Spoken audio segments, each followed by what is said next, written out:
Olá, aquele abraço. Estamos começando mais uma edição do nosso TVI News aqui pela TVI, canal 24.2 da operadora TV Cabo, a pioneira no interior da Bahia em operação de canais de televisão. Muito obrigado às duas maiores cidades da região pela grande audiência, Ilhéus e Itabuna. Aquele abraço, obrigado, hein? Bom, nós estamos também ao vivo esse ano, né? Começamos agora essas transmissões pela internet. Então, se você mora em algum local ou conhece alguém que mora em algum bairro, alguma cidade que não tem a operadora TV Cabo, você pode assistir a gente pelo YouTube, na página TVI Oficial. Tá certo? Se inscreva, ative o sininho e compartilhe essa ideia com outros amigos, parentes, vizinhos, colegas de trabalho, de faculdade. Vamos ampliar essa audiência. Eu te agradeço muito. Nós estamos ao vivo também pelo Facebook, a página TVI Play Live. Lá você acompanha também todos os detalhes da programação da TVI. Você que tem Android, celular, você pode baixar aí o nosso aplicativo TVI Play Brasil e carregar a TVI On Demand, né? Aonde você estiver, quando você quiser assistir a nossa programação ao vivo ou gravado, tá certo? E nós também estamos na rede mundial de computadores, tviplay.com.br.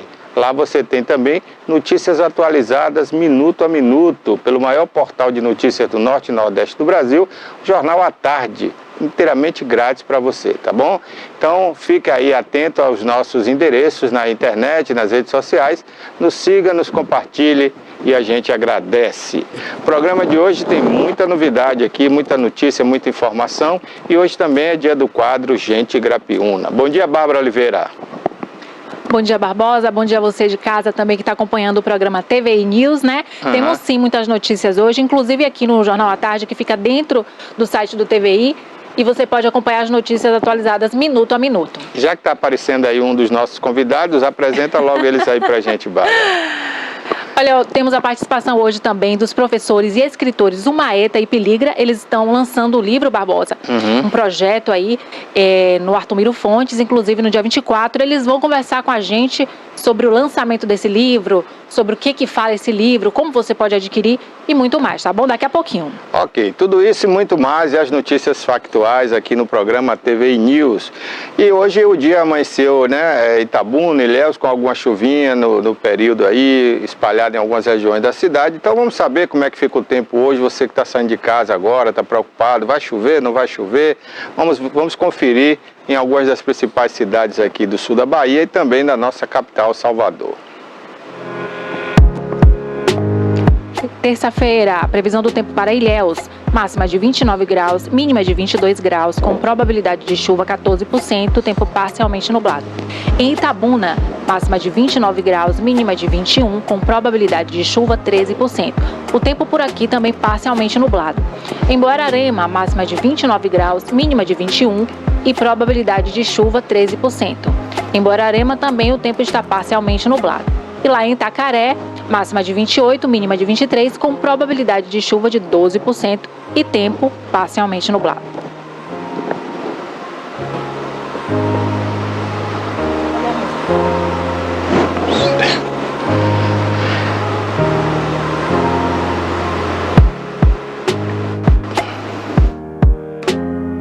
Para Itajuípe, máxima de 30 graus, mínima de 21, com probabilidade de chuva 23%.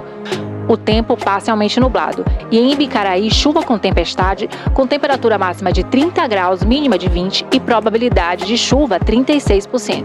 Lá em Canavieiras, máxima de 28 graus, mínima de 22, com probabilidade de chuva 13%. Tempo parcialmente nublado.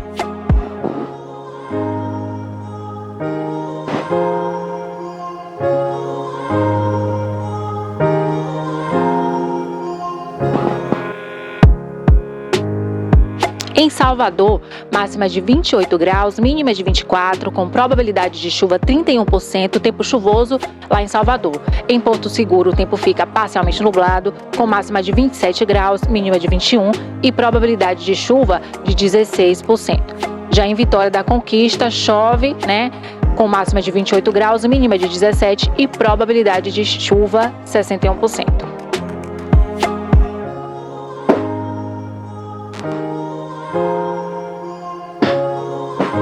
a gente está conferindo aí a previsão do tempo para algumas cidades aqui da região. E só para completar, aqui em nossos estúdios, que fica no alto da comunicação, no bairro de Fátima, aqui bem pertinho de Ilhéus, os termômetros marcam agora 28 graus, hein? Apesar do tempo estar parcialmente nublado, mas o clima está aquele abafamento, né? E promete ficar assim o dia todo, viu? Só na parte da tarde que o sol deve aparecer com um pouco mais de força, mas aí às 4 horas tem previsão de chuva, né? É pouca coisa, 10 milímetros, mas deve chover aí entre 4 e 5 da tarde, quando o sol volta a aparecer forte no pôr do sol, tá bom? Essa é a previsão do tempo para hoje. À noite também deve ficar parcialmente nublado, com nuvens aí esparsas e possibilidade pequena de chuva. Então, só para concluir. Bom, gente, olha, os grupos de WhatsApp, né, na internet, hoje não falam em outra coisa em Itabuna. Foi divulgada aí uma lista, né, que beira aí quase R$1,5 milhão de funcionários fantasmas, segundo a denúncia aí de quem colocou essa lista nos grupos de internet. É uma coisa assustadora, né, porque o município hoje quer reduzir custo, quer enxugar folha, está fazendo concurso aí, né, para justamente enxugar a folha de pagamento, e a gente fica abismado quando a gente vê essa lista, né? Muita gente que poderia estar trabalhando e não está. Agora fica a dúvida, e com a palavra aí o prefeito ou o secretário de administração vai explicar se todas essas pessoas são realmente fantasmas ou se elas trabalham realmente na prefeitura, fazem jus a esse pagamento, porque é uma coisa inacreditável, né? Em tempos de tanta crise, os municípios se queixando de falta de pagamento, a prefeitura gastar aí quase R$1,5 milhão mensal só com funcionários fantasmas. Eu me recuso a acreditar que são funcionários fantasmas. Até que prova o contrário, eu vou preferir acreditar que essas pessoas estão trabalhando na prefeitura. Porque se estiverem trabalhando, eu não vejo muito problema nisso, né? Afinal de contas, precisa-se de funcionários. A prefeitura não trabalha sem funcionário. Agora, se realmente essas pessoas forem fantasmas, ou seja, recebe o salário e não comparece lá, nem para bater o ponto, aí realmente fica complicado até a situação do prefeito, que já anda desgastado aí, né, na pesquisa de opinião, e fica difícil para ele. Então, fica aqui o nosso espaço para que a prefeitura venha a público esclarecer essa situação. São funcionários ou não são funcionários? Recebem sem trabalhar ou estão trabalhando, né? Como é que fica isso?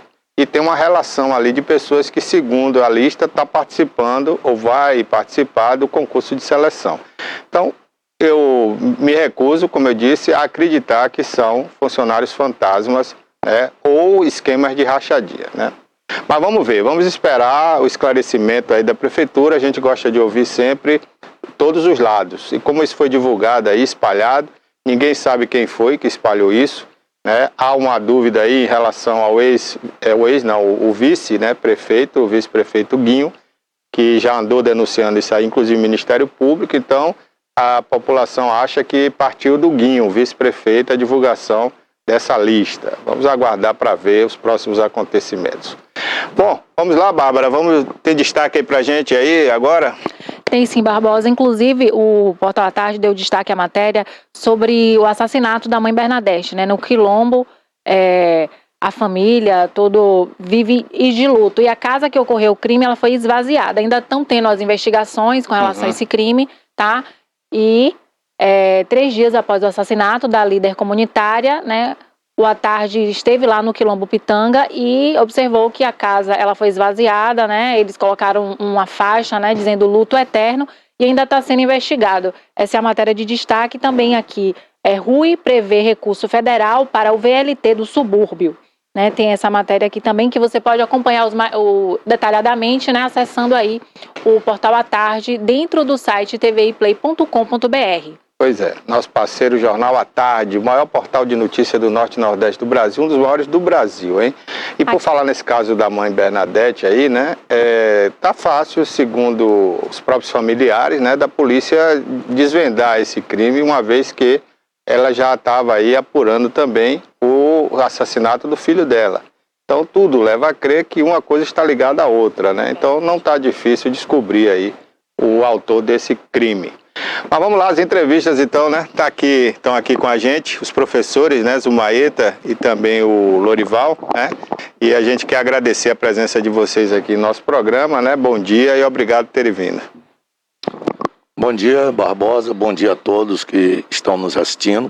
Obrigado você pela oportunidade, que sempre de portas abertas, ajudando a cultura, o esclarecimento. Então, nós aqui agradecemos sinceramente pela oportunidade. Obrigado, professor. Obrigado, Barbosa. É uma honra estar aqui.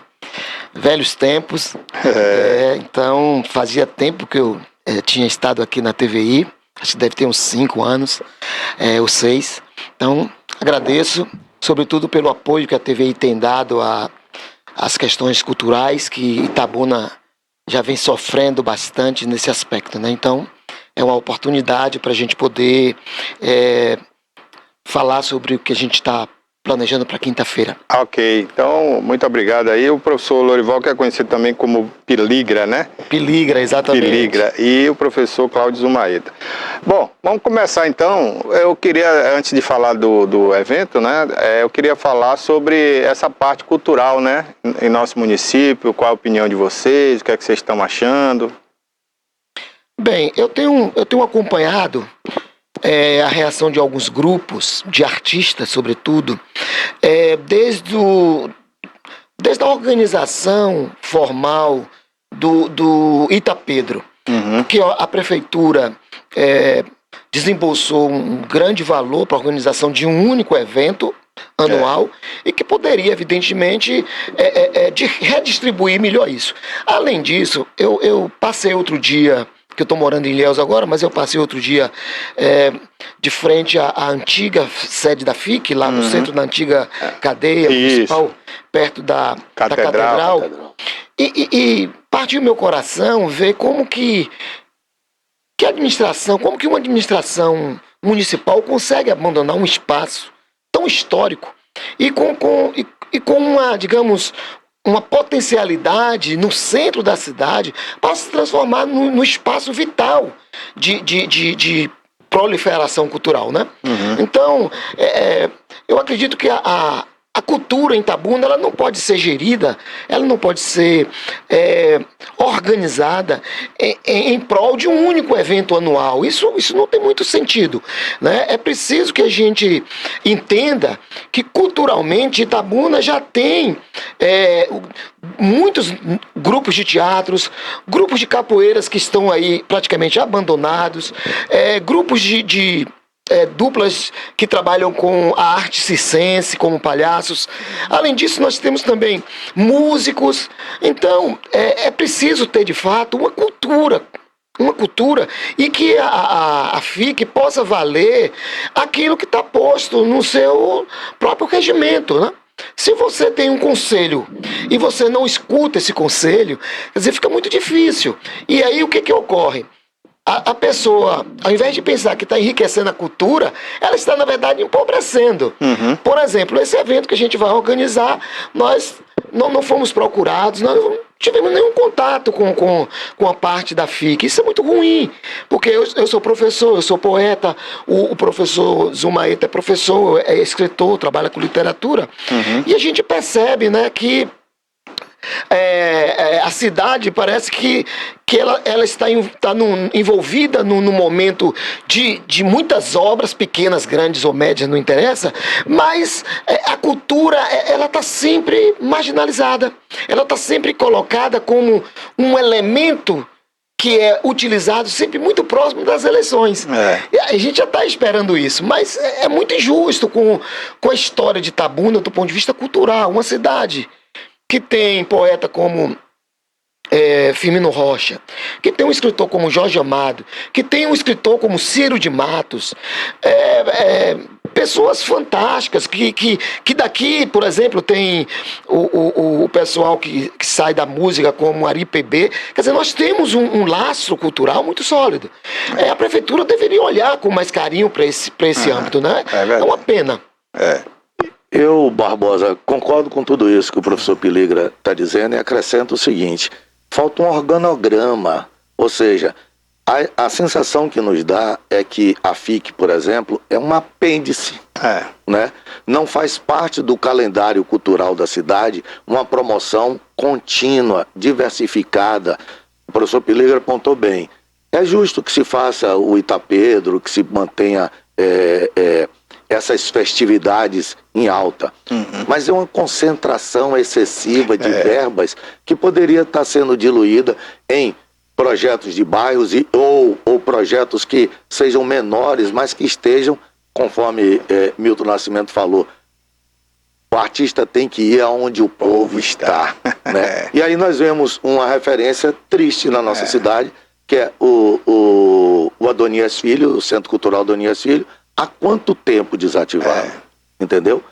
E horas faz uma reforma que é meia boca, como a gente diz no popular, horas se intenciona fazer uma coisa mais grandiosa e não acontece de uma forma organizada, de uma forma planejada dentro do calendário educacional e cultural do município. Isso é lamentável. E nem se discute, né, com os artistas, com os escritores, né? Tinha que ter uma reunião para fazer uma coisa participativa, né? Porque quem mais sabe da necessidade é quem vive a cultura no dia a dia. Aquela necessidade de ouvir quem está produzindo. Exato. Né? Esse é a maior falha. É uma grande falha.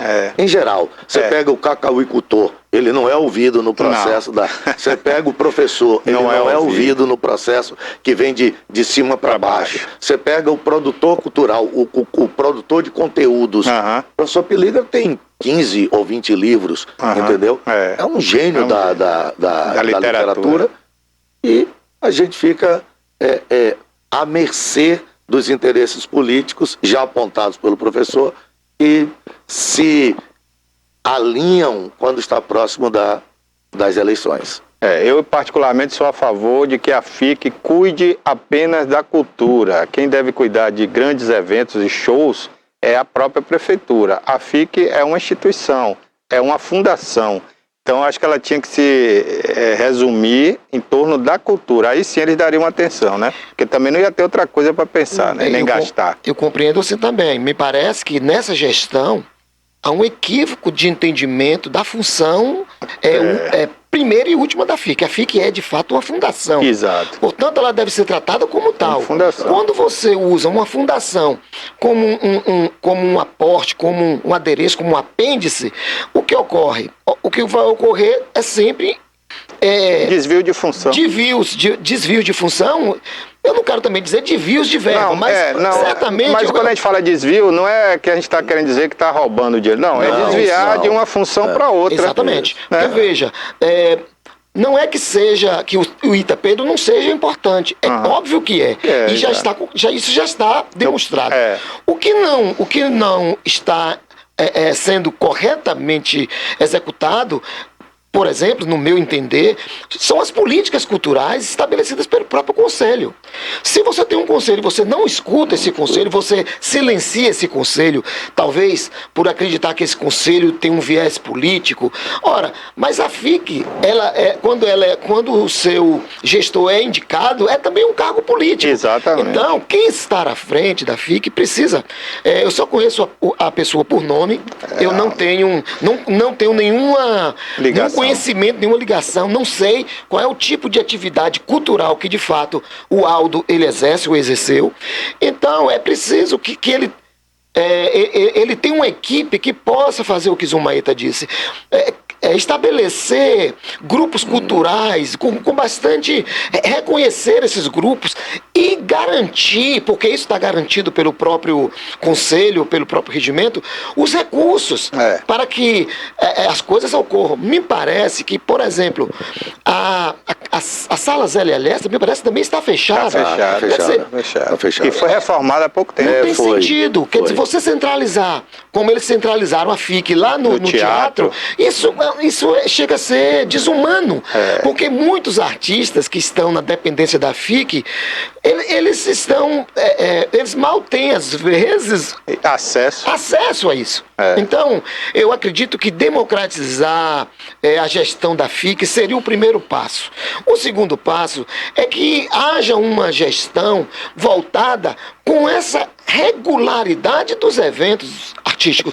Um espaço como Adonias Filho, subutilizado como ele é uma vergonha para Itabuna. É uma vergonha. E faz tempo. E faz tempo, Bárbara. Professor Piligra, bom dia. Professor Bom dia, Zumair, Bárbara. bem-vindos os dois aqui, Obrigado. professores, né? Vocês estão lançando um livro, né? São 2 livros, na verdade, né?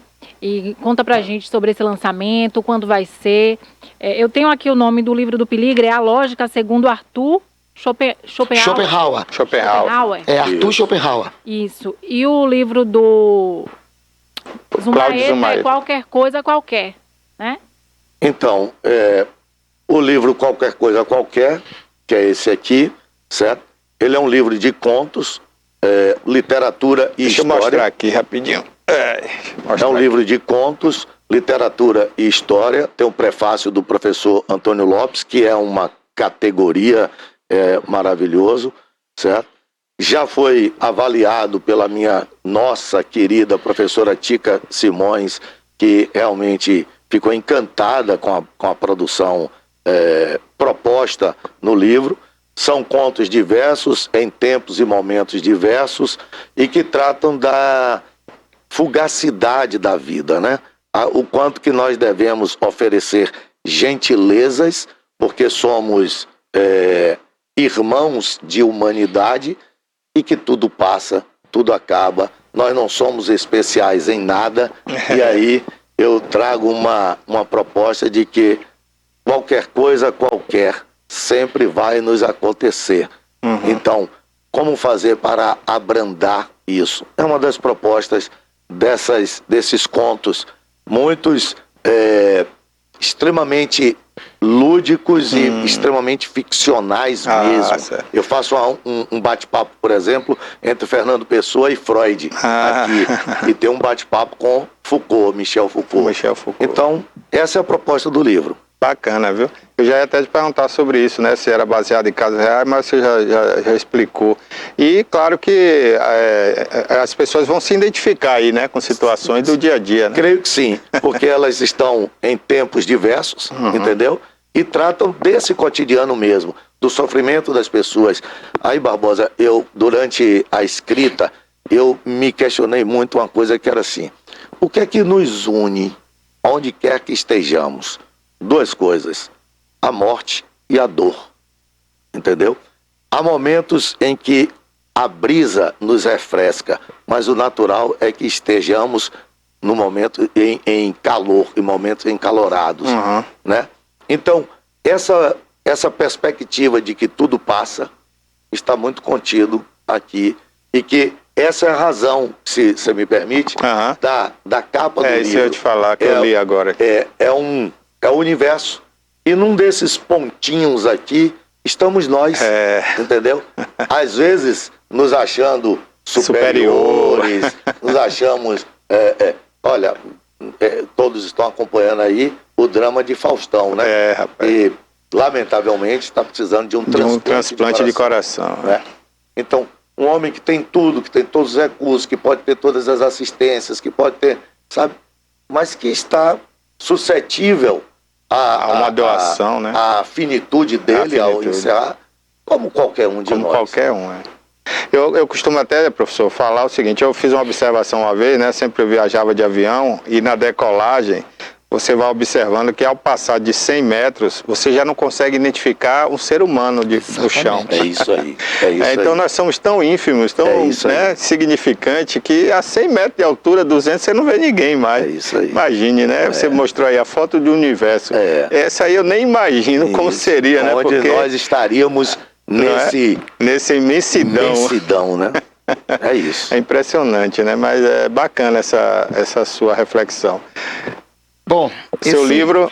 O meu livro é A Lógica segundo Arthur Schopenhauer. Tem a imagem aí, Rafa, do livro dele que ele não trouxe. Se você quiser segurar... deixa eu dar uma olhada aqui. O interessante é que eu não trouxe o livro físico. Inclusive na foto aqui tem o Schopenhauer. Isso, exatamente. Eu não trouxe o livro físico, mas... mas a capa está aqui. Mas é interessante... É que esse livro foi todo escrito no celular.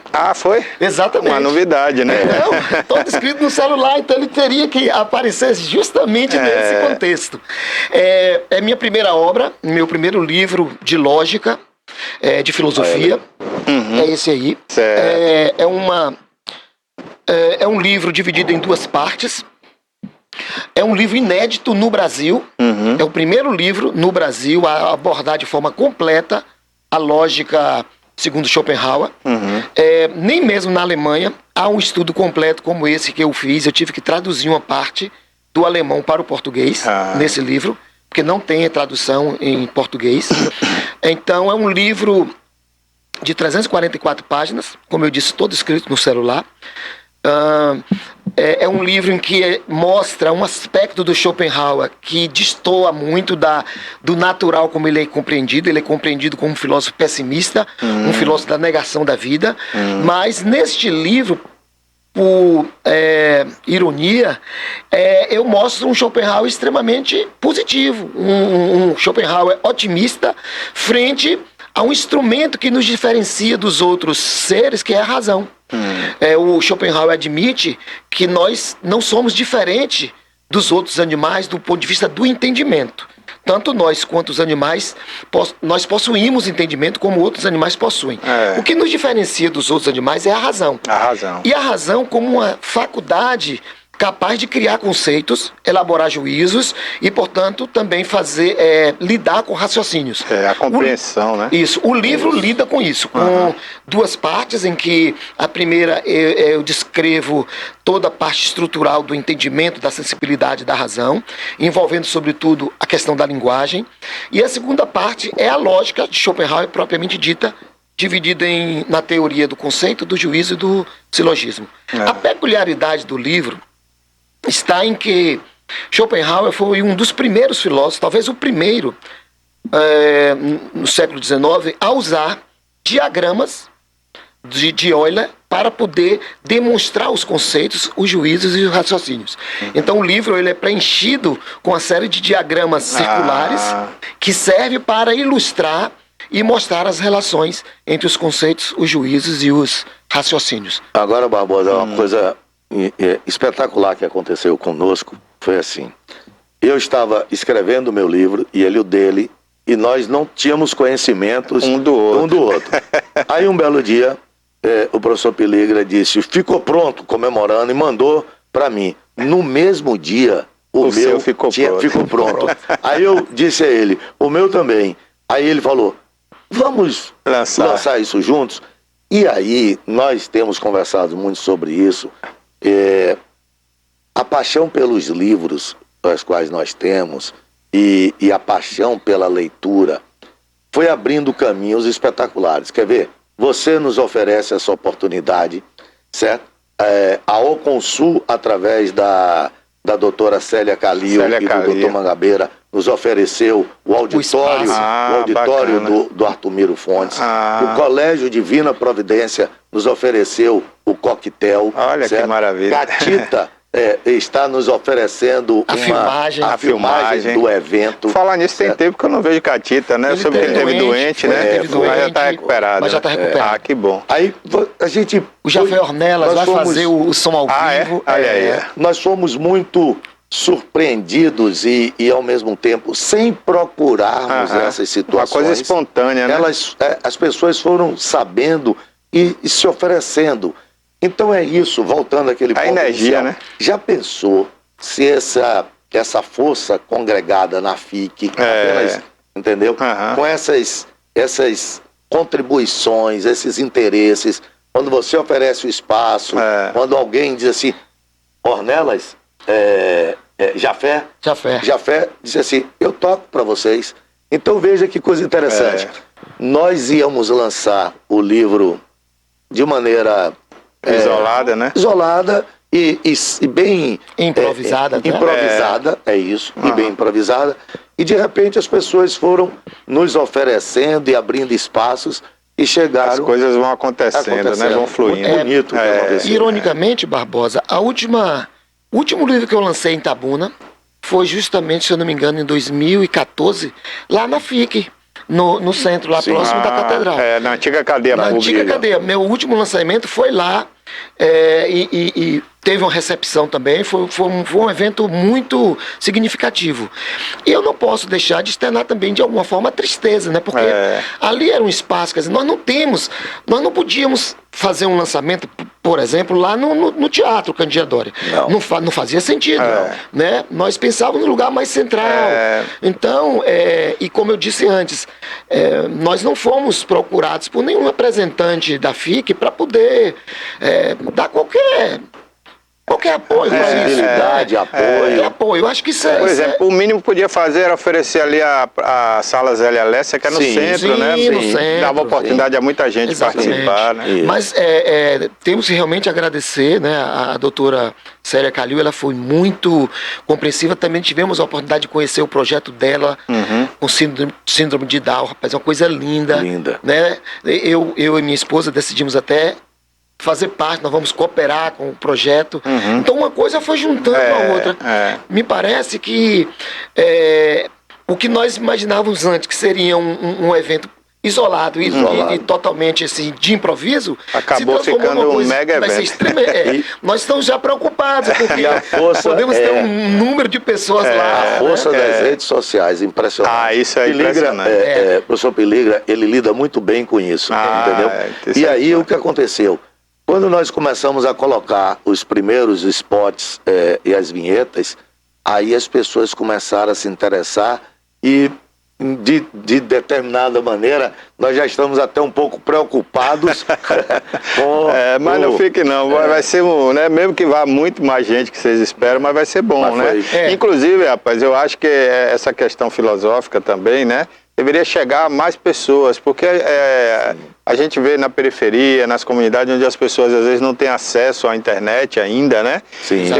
Tem muito menino pensador, tem muito menino que poderia ter os horizontes abertos através de um livro, né?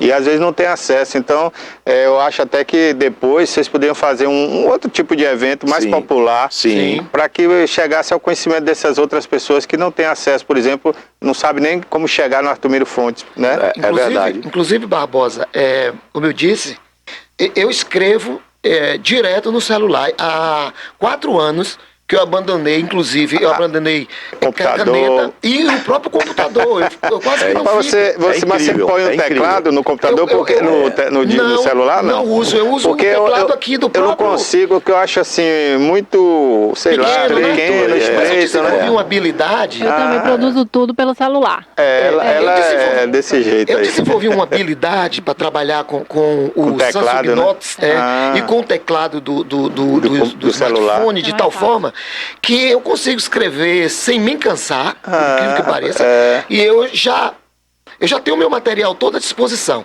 Então eu levanto a minha bibliografia e a partir daí eu vou consultando e meu texto vai crescendo. Eu penso em futuramente, seguindo essa sua sugestão, em ministrar um curso gratuito, talvez se a FIC tivesse interesse, justamente para ensinar as pessoas a escrever pelo celular. Porque o livro ele não vai morrer nunca.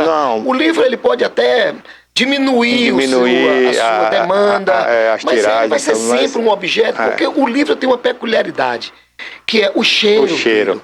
A forma. Eu falei disso outro dia aqui, até hoje está na minha memória, né? Olfativa, quando eu ganhava livro didático, aquele cheirinho, rapaz. Infelizmente o celular ele não te dá essa condição. Não dá. Ele não te dá. E boa parte dos livros hoje estão nas plataformas educacionais, são digitalizados, são online. Para essa nova geração que nasceu dentro do celular praticamente, beleza, né? Mas para nossa geração que ainda viveu esse cheirinho do livro, né? Eu cheguei a digitar coisas, a máquina de escrever ainda. Eu também, nas antigas eu tenho até hoje eu fiz curso de datilografia. Eu não cheguei a fazer curso, né? Eu fiz um curso. Eu catava milho, como diz assim. Que foi, inclusive, por um programa da prefeitura. Que era ali na antiga FAF, que é no antigo colégio Firmino Rocha. Eu fiz ali um curso gratuito, dado pela prefeitura, de datilografia. Eu acho bonito quem tem um curso, porque usa todos os dedos. Usa as duas mãos. E isso gera uma proximidade ainda mais afetiva afetiva, eu creio, com a produção do livro, exatamente. Ele realmente gera uma paixão espetacular. Com certeza. Agora, parabéns, viu? Porque não é fácil escrever pelo celular, não. E outra coisa, o celular às vezes tem um corretor próprio que ele entende que sua palavra é outra, ele antecipa e joga uma palavra errada, né? Verdade. É isso que eu não gosto. Mas tem um detalhe que eu vou te dar para você no celular. Você pode ir apagando essas palavras que estão erradas. Então eu vou apagando e vai modificando. Fica fácil. Vou modificando e ela só lê aquelas que me interessam. Então, às vezes, o meu celular me dá um período pronto. Porque já conhece as palavras. As palavras. Então ele vai acumulando o meu também, vocabulário. O meu também. Isso é muito interessante, né? Bacana. Veja que eu estou migrando. Eu saí do livro, papel, migrei para o celular e estou, né, ofertando o livro também físico. Em breve eu vou ofertar o livro em e-book. E-book também, né? E e-book também. Por enquanto ele está sendo impresso. O seu também vai estar digital? Não, por enquanto ainda não está em e-book, mas a ideia é essa.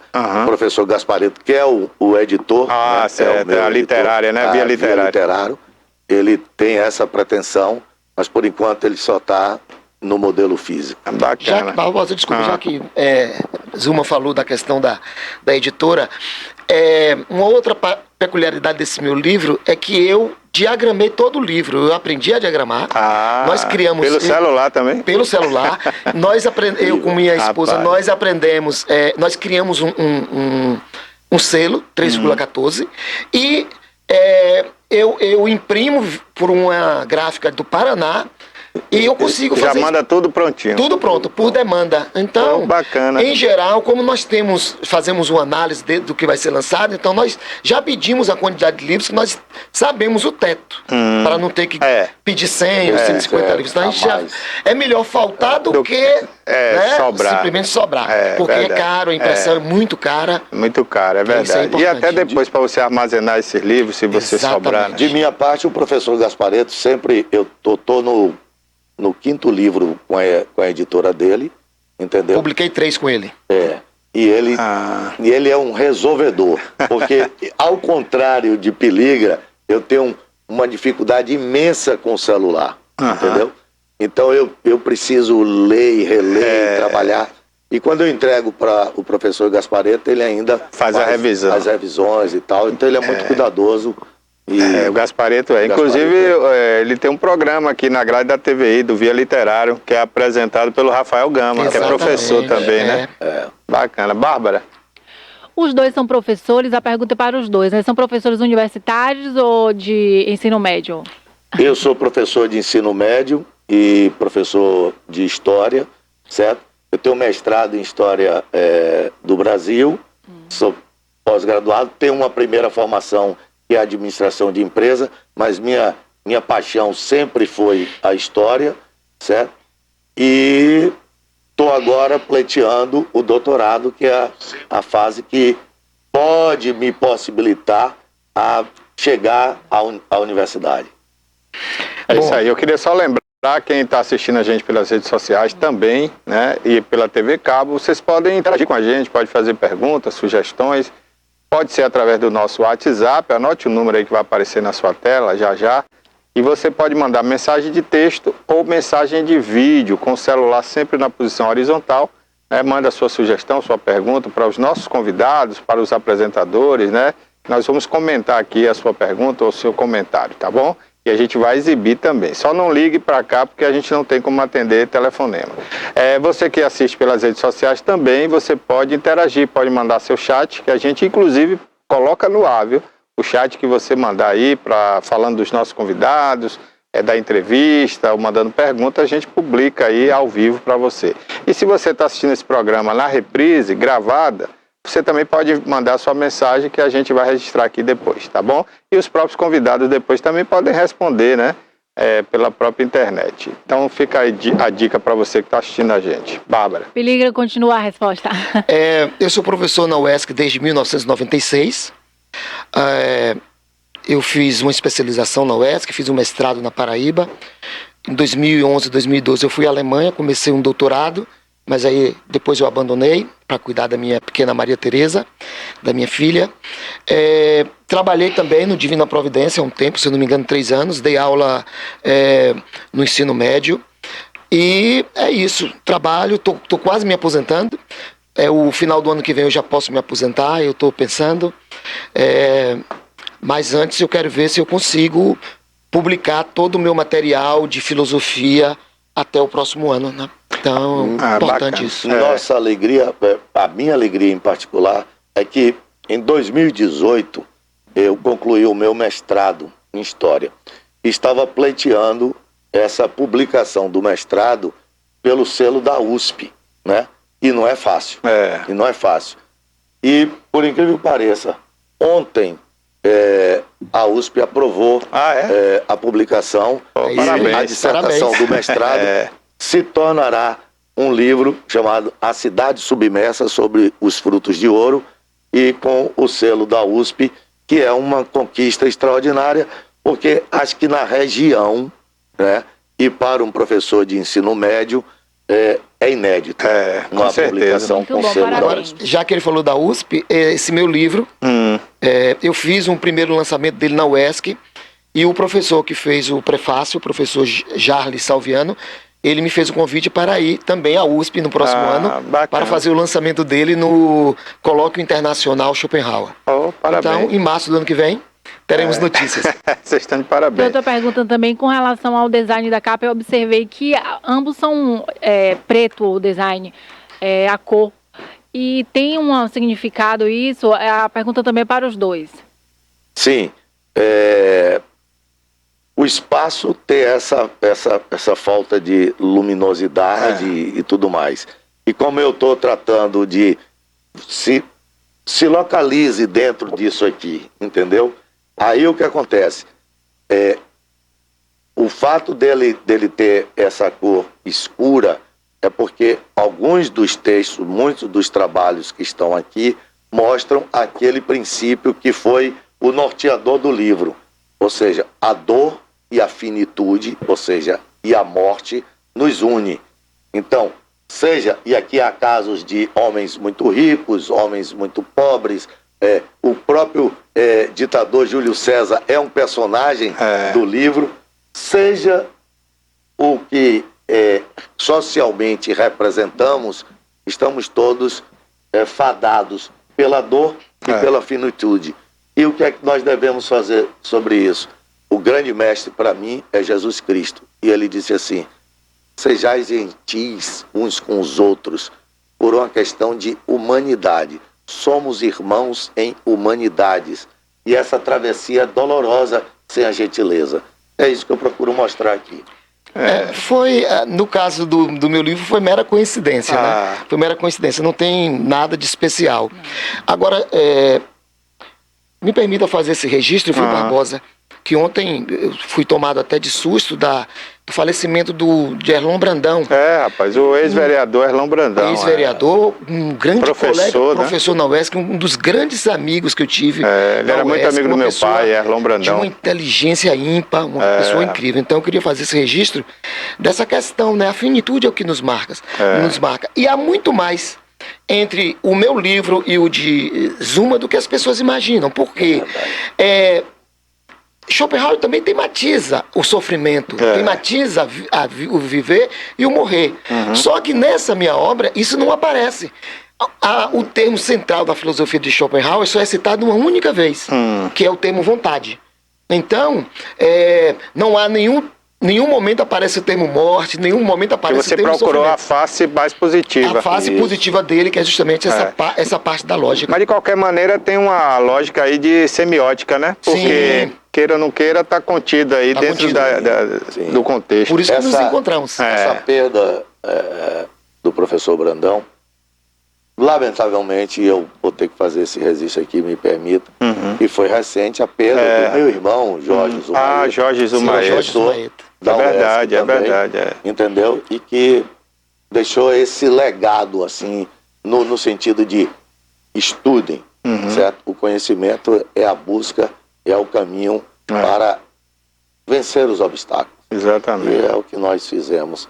É uma homenagem também a ele. E eu aproveito aqui, estendo sentimentos, né, a todos os amigos e familiares, né, tanto do Jorge Zumaeta, né, como também do professor Erlon Brandão, que foi mais recente, foi ontem, né? Foi ontem.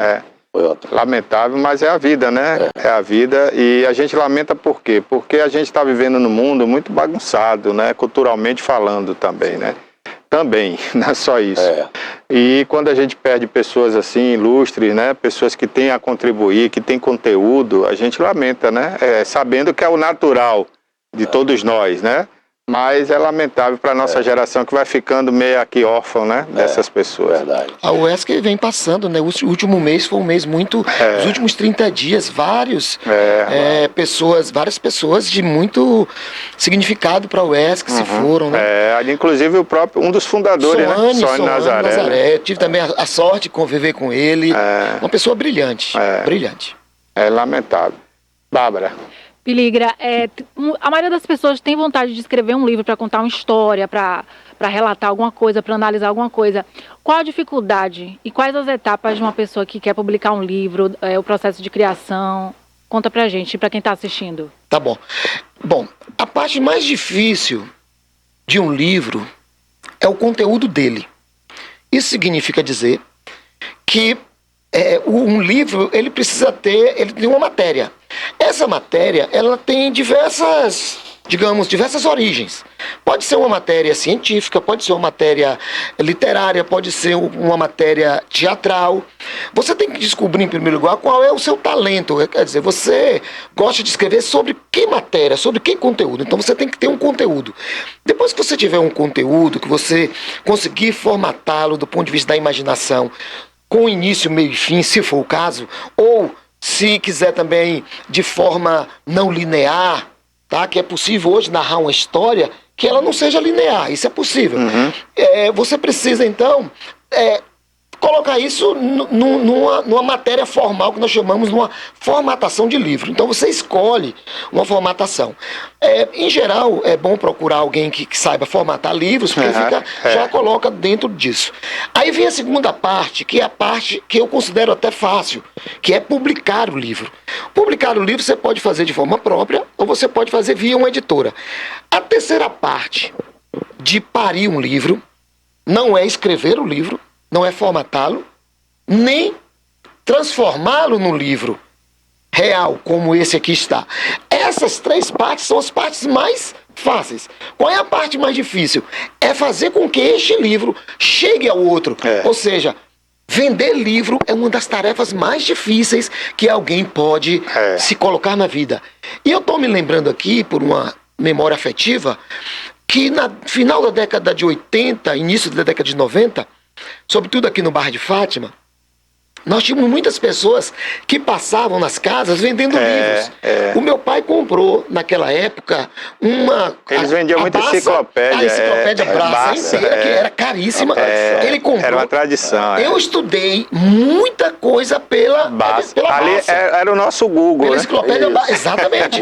Eu me formei com a enciclopédia Barça. Então, eu lembro, e nós sabíamos o valor que aqueles livros tinham. E eram caros também. Eram caríssimos. Eu me lembro que o rapaz, quando eles iam entregar, né? Eles passavam com um amostrando, né? Passava mostrando, você comprava, aí depois de um mês você recebia aquele pacote, aquela caixa, né? Exatamente. Então, eu me lembro agora que, como nós estamos à frente, eu e minha esposa, nessa produção do livro, na escritura e na divulgação e também na comercialização, a última parte, que é a comercialização, é a parte mais difícil.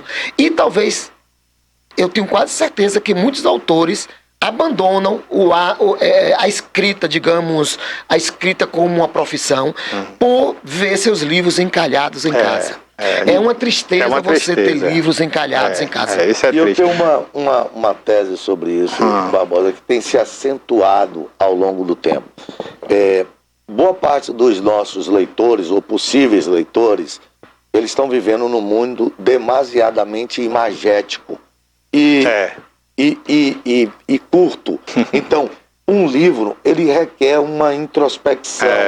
Ele não é a leitura da codificação do que está escrito. Ele é a interpretação do que está escrito. A compreensão. E isso requer um momento de silêncio interior, de paz para interior. Você ouvir a voz daquele escritor. É uma coisa muito interessante, porque não se trata de Cláudio Zumaeta escrevendo, não é um CPF que está escrevendo, é um escritor, entendeu?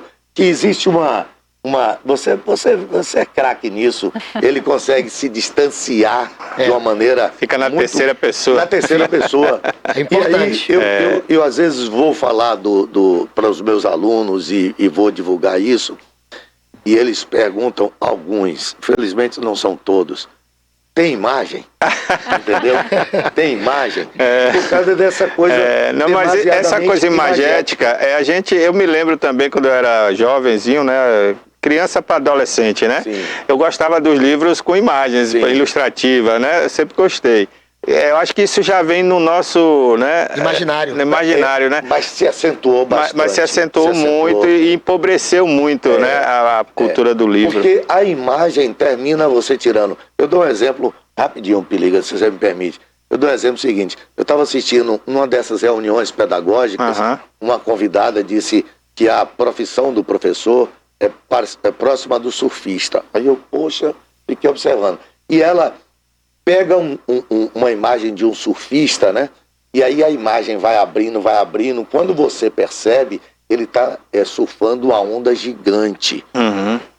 E aí ela diz assim, se a gente escorregar um pouquinho, essa onda esmaga a gente. Porém, eu, no final da palestra dela, tomei a liberdade de dizer, professora, não mostre mais a onda gigante. Porque uma onda gigante, para mim, tem no meu imaginário um tamanho, no seu tem outro. Quando ela uniformiza mostrando a onda... Fica parecendo que tudo é igual, tudo é igual e o aluno perde essa viagem interior. Então, eu ia até te falar disso. Eu acho que, pensando no meu caso, né? Claro que não estou generalizando. Porque tem a questão da imagem de quem não tem um aprofundamento na interpretação e na compreensão, né? E tem aquele que, mesmo tendo a compreensão e a maneira de interpretar própria, ele usa a imagem como um estímulo à viagem. A viagem que eu digo de imaginação, porque o livro, né, estimula essa questão. Você vai criando ali, você vai lendo e dentro desse personagem você vai criando a imagem desse personagem, né? Então eu acho que a imagem está para o livro, para muita gente, né? Não para todos, mas está para o livro como o pão teve para Cristo para atrair pessoas para ouvir a palavra. A metáfora é perfeita, né? É isso mesmo. Os meus livros publicados pela UESC, pela Editos, todos foram ilustrados. E por que ilustrado? Porque são livros de poesia. Então veja só, a poesia já é algo extremamente difícil. Muita gente pensa que é fácil escrever poema. Não poema não é só fazer rima, não é só fazer rima. Muita gente pensa que mas não rimar, é. Quer dizer, a rima às vezes nem sempre é a razão de ser do poema. O poema é o resultado concreto de um trabalho poético, quer dizer, da produção, que é a poesia. Então veja, esses meus livros, eles têm ilustração. E por que tem? Porque eu tentei unir a imagem com o texto. Nos últimos 10 anos, se eu não me engano é de 2010 para cá, 2012, o trabalho de ilustrador ganhou uma grande dimensão no Brasil. Com certeza. Porque os livros têm saído muito com essa demanda, ilustração. Por quê? Porque a imagem, ela captura o inconsciente de imediato. De imediato. A leitura não. A leitura você precisa decodificar, você precisa fazer. É um processo mais difícil. Mais complicado. Mais complexo. E para algumas pessoas muito mais do que para outras. Sim. E é por essa razão que muitas vezes, por exemplo, a gente lê um livro e quando ele é adaptado para o cinema... aí é outra coisa, assim, né? Poxa, mas eu vi esse personagem de outro jeito. Foi proposto pelo diretor tal de outra maneira. E essa é a delícia de você interiorizar e construir os seus próprios personagens, entendeu? E não encontrar aquilo pronto. Exatamente. Eu até tenho um exemplo aí, eu guardei o livro, peguei o roteiro, comprei o roteiro do filme, né? E depois o próprio filme. E se você lê o livro, lê o roteiro e vê o filme, você vê que não tem nada a ver com o que você leu antes, com o que você imaginou. Com o que estava produzindo na cabeça. Esse processo é interessante, né? Bárbara? Sim, é muito importante a leitura, né? E esse contato com o livro impresso também, apesar de ter os livros digitalizados como o Piligra falou. Eu quero que vocês comentem e reforcem o lançamento, que é dia 24. Peraí, eu queria só, Bárbara, só um minuto, viu? Pedir a Arthur aí que coloque o comentário que está aí no chat do YouTube, né? Pra gente ver aqui, que se não me engano, é do Vicente Formigli. Vicente. Vicente Formigli está assistindo a gente, né? Bota esse comentário dele aí na tela, por favor, viu? Antes da gente encerrar aqui a nossa entrevista, agradecendo aí a audiência aí, né? Graças a Deus, muito boa, Ilhéus, Itabuna e outras cidades aí. Outro dia eu recebi uma mensagem do extremo sul, de uma cidade bem lá no extremo sul, já próximo ao Espírito Santo, né? Às vezes a gente não imagina de onde as pessoas estão assistindo, que hora está assistindo, né? O alcance, né? Hoje, graças a esse veículo maravilhoso que é a internet, né? Abriu-se um novo horizonte para a comunicação, né? Cadê o Hugo? Tá aí? Coloca aí, Hugo, o comentário aí, tá? Antes da gente encerrar a entrevista. Enquanto isso, eu queria que, como a Bárbara perguntou, vocês reforçassem, então, quinta-feira. Tá ali o comentário do Formigli. Zumaeta, os livros didáticos não têm certa culpa por serem excessivamente imagéticos sob a desculpa de serem atraentes? Rapaz, que amigo, hein? Sim, desse? Eu vou ser muito objetivo. Sim, tem, porque não há uma página, Barbosa, uma página, uma sequer, em que um pequeno texto está associado a uma grande imagem.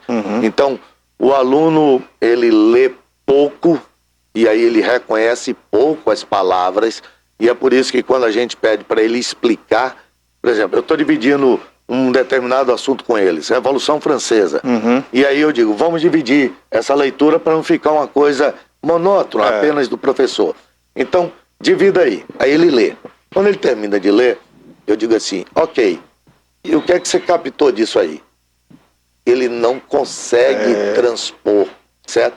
Ou, às vezes, ele se atém a descrever a imagem que está anexa àquele texto. Então, sim, o livro didático tem uma relativa culpa nessa relação da com imagem. A interpretação que é facilitada pela imagem. Mas veja só, eu não quero fazer aqui o papel do advogado. Mas é bom. Mas veja, eu acredito que esse modelo, não é que esse modelo formatou o leitor. Me parece que os leitores mesmos foram se adequando a isso e o mercado... aproveitou a onda, né? Exatamente. O Ministério da Educação, as escolas foram observando isso e foram encontrando né, esse caminho.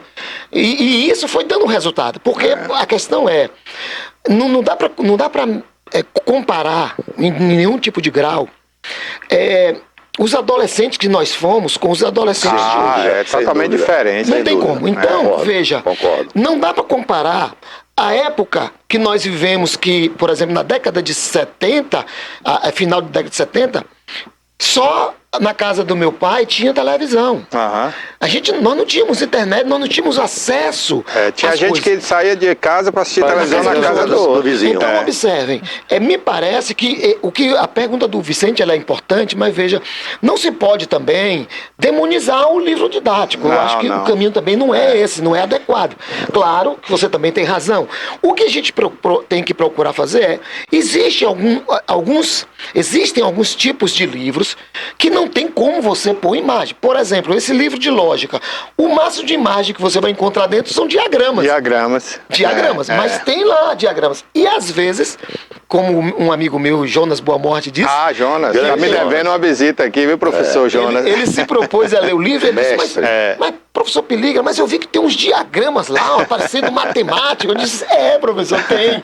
Então veja, o que parece que para alguns atrai, para outros pode afastar. O que eu percebo que deve estar na base mesmo é de uma formação de leitores, desde a base, desde da infância. Isso começa pelos nossos filhos em casa, porque veja, minha filha, ela lê smartphone, no notebook dela. Mas ela também lê o livro, ela manuseia bem o livro. O livro físico. Então, vai muito da educação que você dá. E o convívio, né? Você é um professor, é um escritor, isso ajuda. Então ajuda, né? Ajuda tem criança, por exemplo, se você der um livro hoje, ela vai fazer isso com o dedo, como se fosse um tablet, né? E outra coisa também, que, por exemplo, na minha formação de televisão, né? Na formação televisiva, não de jornalismo em si, mas de televisão específica, eu aprendi uma coisa, assim, e que reforçou esse meu imaginário lá de trás de imagem, né? Que uma imagem vale mais que 1000 palavras. Exatamente. Então, a depender da imagem, ela também ajuda na compreensão, não daquele que tem a facilidade de compreender, mas porque hoje por exemplo, está sendo declarado aí pela Unesco e tudo, e outras entidades, que o Brasil é um campeão em analfabetismo instrumental, funcional, né? Porque as pessoas leem, mas não consegue desdobrar. Passam para outro, mas não consegue interpretar ela própria, ela não compreendeu o que ela leu, né? Então isso é grave. Então para essas pessoas que têm essa dificuldade, eu acho, aí é um pensamento meu, né? Eu acredito que a imagem sirva como talvez um abridor de lata, né? Vou abrir seu cérebro através dessa imagem, para você entender o que é que você leu. Correto. Né? Eu acho que é por aí, mas enfim... Eu também concordo um pouco com cada um de vocês, até com o Formiga. Pergunta boa, né? Pergunta boa.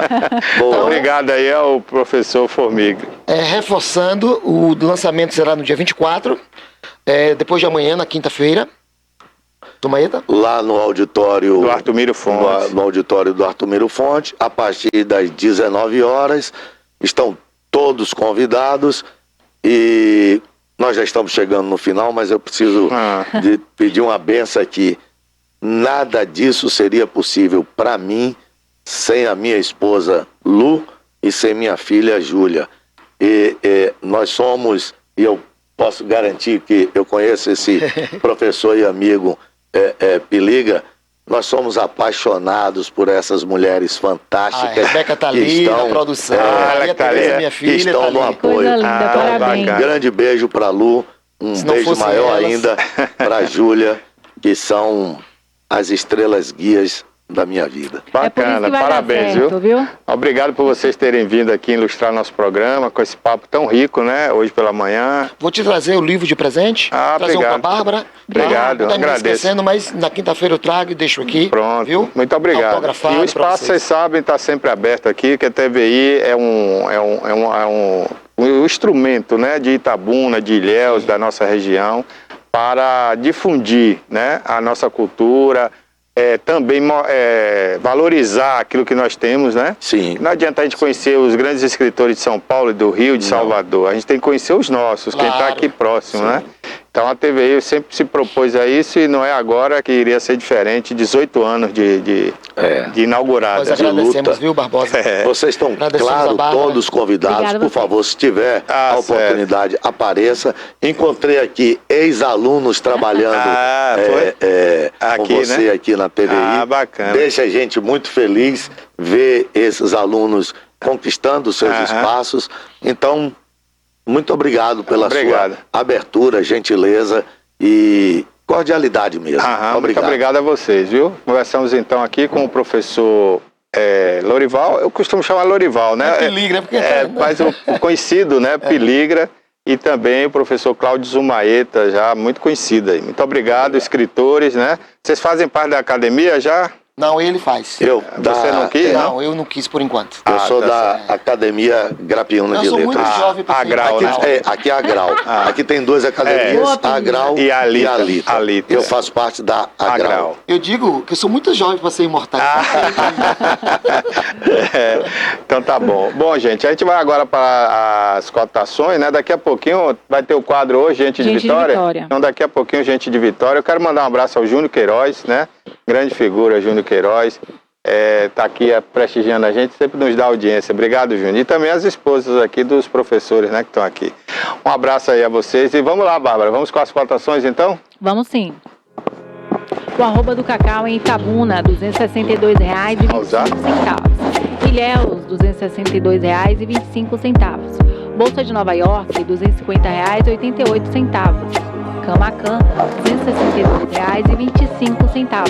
262,25. Eunápolis, R$ 262,25. O arroba do boi 15 quilos em Feira de Santana, R$ 210. Itapetinga, R$ 200. Teixeira de Freitas, R$ 195. Salvador, R$ 205. Eunápolis, R$ 195. Essa água.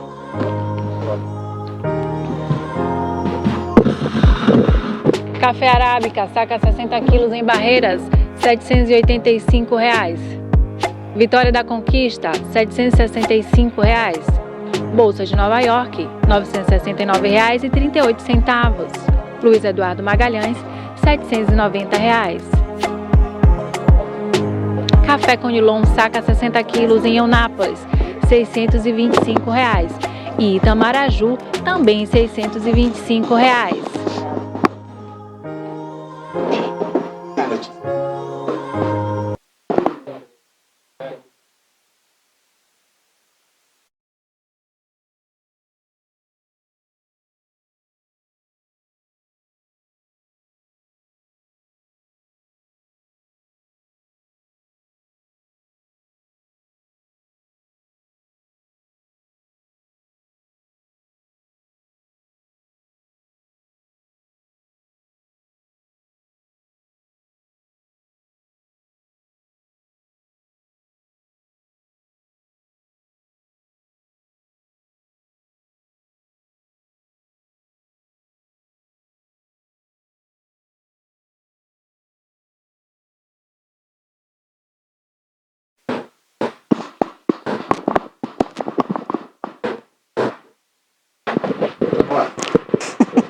Olá, estamos em mais um quadro Gente de Vitória.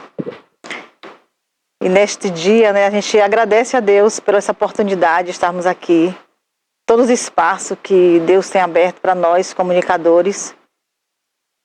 E quem está comigo neste quadro é Eric Tadeu, jornalista Eric Tadeu, fazendo parte comigo também deste quadro.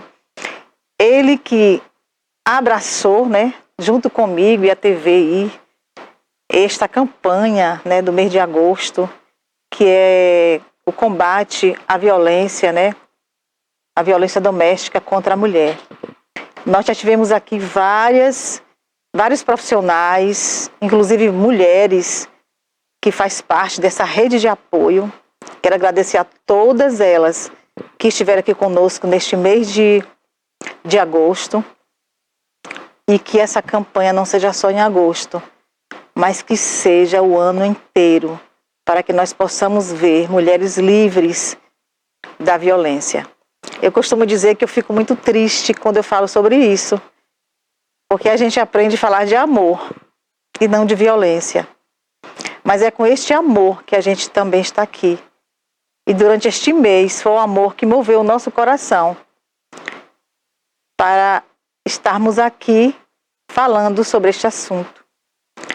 E hoje está uma psicóloga, porque nós já falamos com várias outras profissionais, mas faltou a psicóloga para a gente poder entender qual a importância da psicologia nesse combate, nessa luta em apoio à mulher. E mais uma vez, como eu disse, eu quero agradecer a Eric, porque foi muito a sensibilidade dele, porque um sonho não se sonha só. E quando veio ao meu coração também, a gente está falando sobre isso no mês de agosto, ele abraçou. E abraçou com muito carinho também. E por isso que o sucesso, que a resposta foi muito positiva. E eu quero agradecer a nossa querida psicóloga, essa linda Cristiane, Vanessa, que está aqui hoje. Nós vamos trazer mais esse assunto com a importância da psicologia para esse combate. Seja bem-vinda, querida. Eu agradeço a você por se disponibilizar, assim como outras mulheres também estiveram aqui, integrando com a gente nessa rede de apoio E você está aqui, recebeu o nosso convite para que a gente venha trazer mais informações para a nossa população, né? Para as pessoas que estão nos ouvindo, nos assistindo. E isso, assim, é muito importante, a gente trazer todas esses conhecimentos, né? Porque eu creio que cada um que está ouvindo vai passando para o outro. E é isso que se torna uma rede maior. Então, seja bem-vinda. Muito obrigada pelo convite também, Vitória. É um privilégio estar aqui e valorizo também e reconheço a importância do tema trabalhado hoje. Nós precisamos falar sobre isso. Às vezes a falta do debate, da verbalização, da expressão do que se sente, do que se vive e do que se pensa faz com que a gente acredite que estamos sozinhas em algumas situações. Então, acho que vai ser um momento muito importante. Eu creio. Muito bom. Olá, queridos telespectadores da TVI, que acompanha a gente aqui pelo programa TVI News. Estamos juntos, né, Vitória? Minha querida Vivi Santana, em mais um Gente de Vitória, e agradecendo mais uma vez o carinho da sua audiência, você que acompanha a gente pela internet, que acompanha a gente pela TV por assinatura. Sejam bem-vindos a mais um quadro de Gente de Vitória. Como a própria Vitória Santana colocou, nossa convidada hoje é uma psicóloga, a doutora Cristiane Oliveira, né? Que eu vou tomar a liberdade de chamar de doutora Cris. Tá, Fique à vontade. Tá? E que a gente, ao longo do mês de agosto, a gente vem fazendo uma série de entrevistas para dar luz a essa campanha Agosto Lilás. Uma campanha criada para coibir e prevenir a violência contra a mulher. E nessa série de entrevistas nós já conversamos com uma profissional da área de segurança pública, nós já conversamos com 2 advogadas, até para que nós compreendêssemos de maneira mais ampla todas as questões jurídicas que permeiam essa questão da violência contra a mulher. E hoje a gente entra na perspectiva de entender os aspectos psicológicos, né, desse tema, né, que a gente debate, que a gente conversa tanto neste mês de agosto. Então, doutora Cris, seja bem-vinda, né? Dessa vez eu agradeço por você estar aqui, pela sua generosidade de estar aqui, nos emprestar um pouco do seu conhecimento. Fica à vontade, tá? A casa é sua.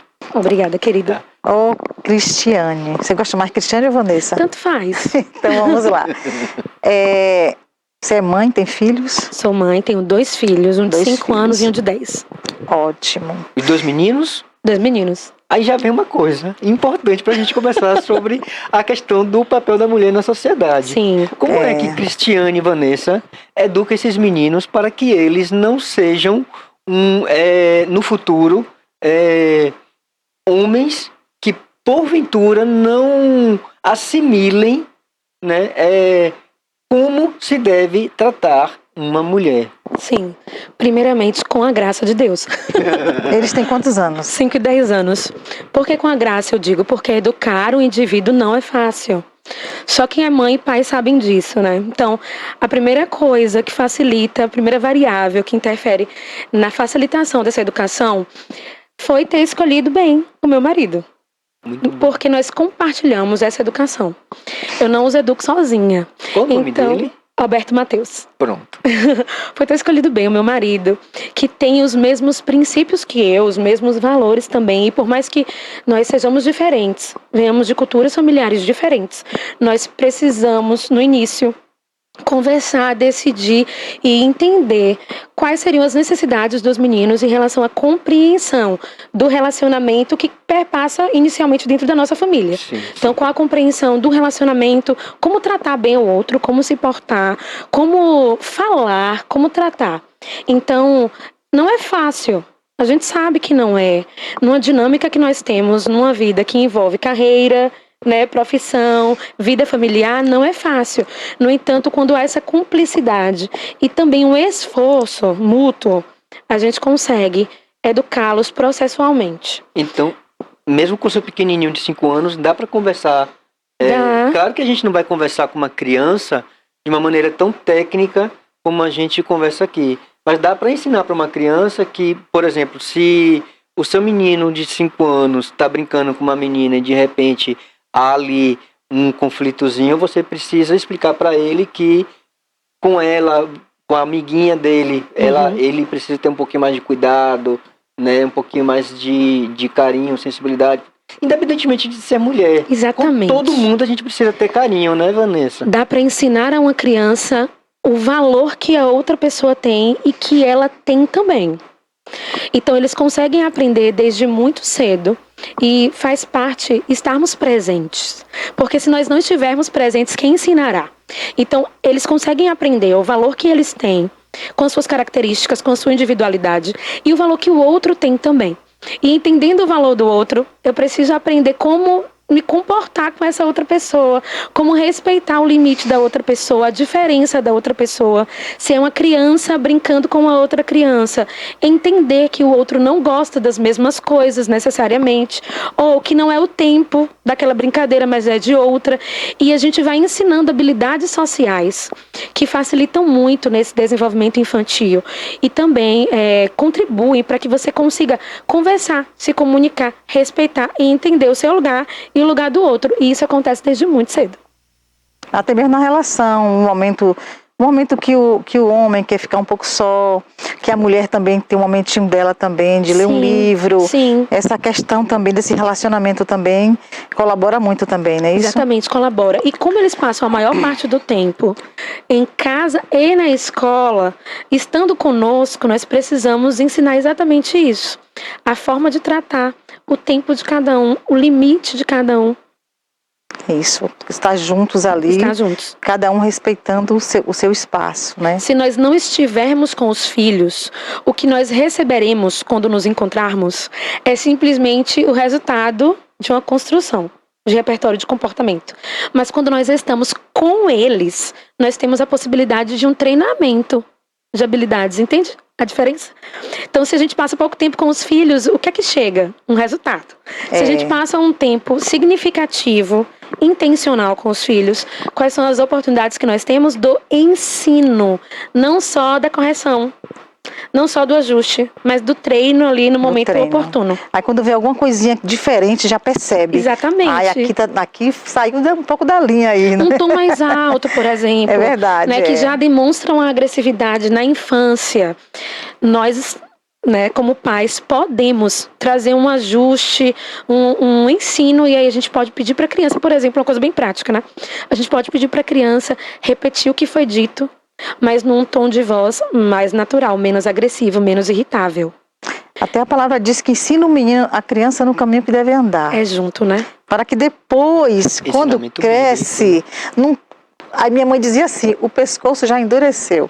Não é assim? Coloca a criança no bom caminho e dele ela não se desviará. Não, e também o seguinte, você não vai ter trabalho quando crescer, porque ele já está ali, ó. Já está ali. Então, é dessa forma, é ensinando, né? Sim, sim. Desde a tenra infância. Então, Isso. quanto antes, melhor. A gente fala muito sobre intervenção precoce. E em todos os sentidos, uma intervenção precoce, ela é favorável para o desenvolvimento saudável do sujeito. Doutora Cris, como é que... aí eu já vou para a psicóloga. Como é que a psicologia pode contribuir nessa perspectiva das mulheres que porventura foram vítimas de violência? Sim, de várias formas, né? Eu sou suspeita para falar, porque eu sou apaixonada pela psicologia. Nós trabalhamos com pessoas, então nós contribuímos inicialmente com acolhimento, com um acolhimento neutro, né, sem julgamento, porque o que essas mulheres já podem estar vivenciando é um julgamento, uma crítica, uma falta de compreensão. Muitas pessoas podem falar, né, você está nessa condição porque quer. E isso é muito duro, é muito pesado, porque muitas vezes vai além de um querer, de um desejo. Quem, em sã consciência, desejaria ser violentada? E aí a gente tem um contexto, uma circunstância de uma dupla violência, porque ela já está sendo violentada de alguma maneira, né, por algum fator ali que está embutido nas circunstâncias dela, seja dentro do ambiente doméstico dela, seja no trabalho, seja, enfim, os contextos são os mais variados, mas para além da violência propriamente dita, vem uma segunda violência, que é da sociedade fazer ela acreditar que a responsabilidade por ela estar sendo vítima de uma violência é dela e Isso não é do muito- agressor. Isso é muito pequeno, é muito simples, né? A gente falar que faz parte de um desejo é muito simples, mas voltando à contribuição da psicologia, Sim. nós contribuímos acolhendo. Dentro de uma psicoterapia ou de um grupo terapêutico, por exemplo, nós auxiliamos essa mulher a compreender qual é o contexto que ela se encontra, quem é ela dentro desse contexto, como foi construída essa história, porque vamos pensar que antes de ser mulher ela foi uma menina. Então existia um relacionamento ali com os seus cuidadores, dentro de um contexto social, cultural, que nós não conhecemos e não sabemos. Então essa pessoa ela traz uma história. Existe uma formação dessa identidade. Então, quando ela entra em contato com um profissional da nossa área, ela vai começar a conhecer a si mesma. Então, tem esse autoconhecimento que é extremamente necessário para que ela comece a compreender alguns dos motivos que fazem com que ela não consiga sair dessa situação. E a gente consegue trazer uma clareza dentro do processo. Então, uma clareza em relação a quem ela é, qual é o contexto em que ela se encontra, uma conscientização em relação a comportamentos sutis. Porque muitas vezes, se essa pessoa ela vem de um histórico onde a agressão, a violência era muito comum e ela hoje se encontra num contexto muito parecido, isso pode sim soar como algo Normal, né? normal, naturalizado, nada muito diferente, nada diferente do que eu estou acostumada. No entanto, Isso. se caracteriza como um crime, se caracteriza como uma violência. Essa luz que se acende a partir do momento em que ela procura uma ajuda de um profissional na área de psicologia, ele tem o mesmo timing Não. para todas as mulheres? Ou tem Não. mulheres que demoram mais para reconhecer e perceber que ela precisa desse reconhecimento da situação de violência? Como é que Sim. funciona isso?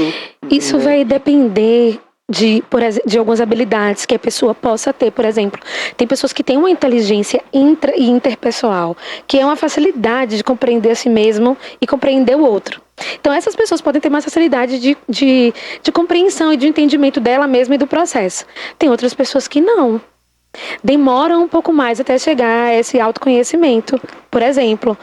E além do time, da compreensão no aspecto cognitivo da coisa, ainda ela precisa lidar com os aspectos emocionais que surgem. A vergonha, a culpa, essa autorresponsabilidade. Por que eu estou nessa relação? Por que eu estou me submetendo a esse emprego, a essa pessoa?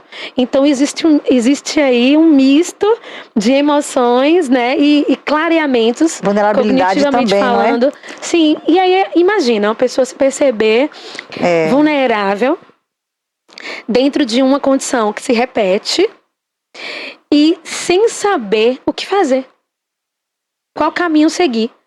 Nossa, isso gera um desconforto e um caos interno muito grande. Então, não dá para você dizer que todas as mulheres que serão submetidas a um processo de psicoterapia chegarão a um resultado a curto, a médio ou a longo prazo. É muito subjetivo. Depende de muitas circunstâncias. E aí vem uma questão que a gente inclusive já abordou aqui com outras participantes, doutora Cris, que é a gente prestar muita atenção nesses primeiros sinais sobre os quais a senhora falou. Sim. Né? E a violência, ela não se instala muitas... Não estou dizendo que sempre é assim. Claro que há casos em que da noite para o dia alguém acorda um tanto quanto desequilibrado e vai cometer uma violência contra alguém ou contra uma mulher. Sim. Né? Mas geralmente não é assim. Não é um estalo que surge na cabeça de alguém e que a partir daquele momento ela vai cometer um crime. Uhum. Mas a violência contra a mulher, ela vai se instalando de uma maneira muito sutil e progressiva. aos poucos. E aí a importância de se perceber esses estágios primário e secundário. Uhum. Até porque quem conversou muito sobre isso com a gente aqui foi a doutora Lisdele Nobre. E ela falou que quando se fala em violência contra a mulher, a sociedade ela se concentra muito mais já naquele último estágio da violência, que é quando a mulher ela é agredida, Fisicamente. fisicamente, ou quando ela é agredida de tal forma que aquilo se transforma numa situação fatal para ela. Sim. Né? Então, é extremamente necessário, inclusive, ela buscar essa ajuda, principalmente na área de psicologia, para que compreenda que essa violência sutil, ela já pode estar instalada sem ela perceber. Sim, sim. Não é fácil perceber, não é fácil identificar, porque nós somos formados, né? Fomos criados para não vivermos sozinhos. Então, primeiro ponto, nós somos seres relacionais. Então, dificilmente, inicialmente, a gente vai se relacionar com alguém que notoriamente é agressivo, é violento. Então, inicialmente, a gente se aproxima e se atrai por pessoas que nos tratam bem, que trazem demonstrativos de afeto, de consideração, de valorização. Então, é construído, logo nesse início de relacionamento, uma referência. E essa primeira referência, muitas vezes, é levada durante muito tempo como uma base principal. Como se todo o tempo do relacionamento fosse o início. E não é. Então, por que é difícil de identificar?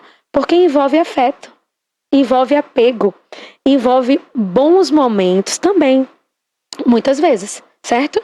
Então, vai passando-se o tempo e as coisas podem começar a mudar. O que é importante é a gente saber qual é o tipo de convivência, qual é o tipo de relação, qual é o tipo de contexto que nós desejamos e merecemos viver. Então, o que é um ambiente saudável? O que é uma relação saudável? O que é respeito? O que é afeto? Quando é que existe um ultrapassar disso? E o que acontece muito, principalmente na violência psicológica, são sutilezas, né? Porque podem parecer uma demonstração de cuidado, mas é um ciúme exagerado. Pode parecer um cuidado, Possessividade, mas né? há uma possessividade. Eu queria que, à luz da psicologia, você exemplificasse aquilo que na mulher já pode ser reconhecido como traços de violências primárias e secundárias. Vamos pensar então principalmente na violência moral, na violência psicológica, porque não tem, né, aparentemente, danos que a gente possa enxergar como lesões físicas, por exemplo, mas podem existir lesões, né, dentro do nosso aspecto mental, das nossas emoções, pode existir um adoecimento. Então, o que é que a gente pode começar a observar e enxergar? Um tom de voz mais alto, um controle de agenda, controle de contato. Então, pessoas que estão num relacionamento mais abusivo, mais dependente, elas ouvem falas que fazem com que elas se afaste de familiares, se afastem de amigas, se afastem de amigos. Então, é uma tentativa de gerenciamento e de controle, o que parece inicialmente um cuidado, né? Cuidado, o amor. O amor é confundido com o excesso, com o exagero, né? Com o excesso de apego, por exemplo. Então, esse tipo de fala, né? De controle, de manipulação, de sutileza, assim. Outros tipos de falas também que podem chamar a nossa atenção, são que carregam um caráter de diminuição. Então, algo que vai gerar no outro uma baixa da autoestima e da autoconfiança. Isso pode acontecer. O outro, para se sentir superior, o homem, para se sentir superior, ele pode inferiorizar essa parceira ou essa colega de trabalho. Então, falas com esse teor de que você não é o suficiente, você não tem o potencial necessário que a gente precisa, ou que venha denegrir a imagem dessa mulher, são falas também que merecem a nossa atenção. Muito bom. A gente lembra para os nossos telespectadores, internautas, seguidores, as pessoas que nos prestigiam com a sua audiência, que o Gente de Vitória conta com a sua participação também. Então, se você tiver alguma pergunta, quer fazer algum comentário, quer trazer algum questionamento para a nossa convidada, participar com a gente desse bate-papo, a gente coloca o nosso WhatsApp à sua disposição, que é o 73-98809-3838. Para além do nosso WhatsApp, a nossa comunicação se estabelece também através do nosso chat, na nossa transmissão ao vivo, pelo canal TVI News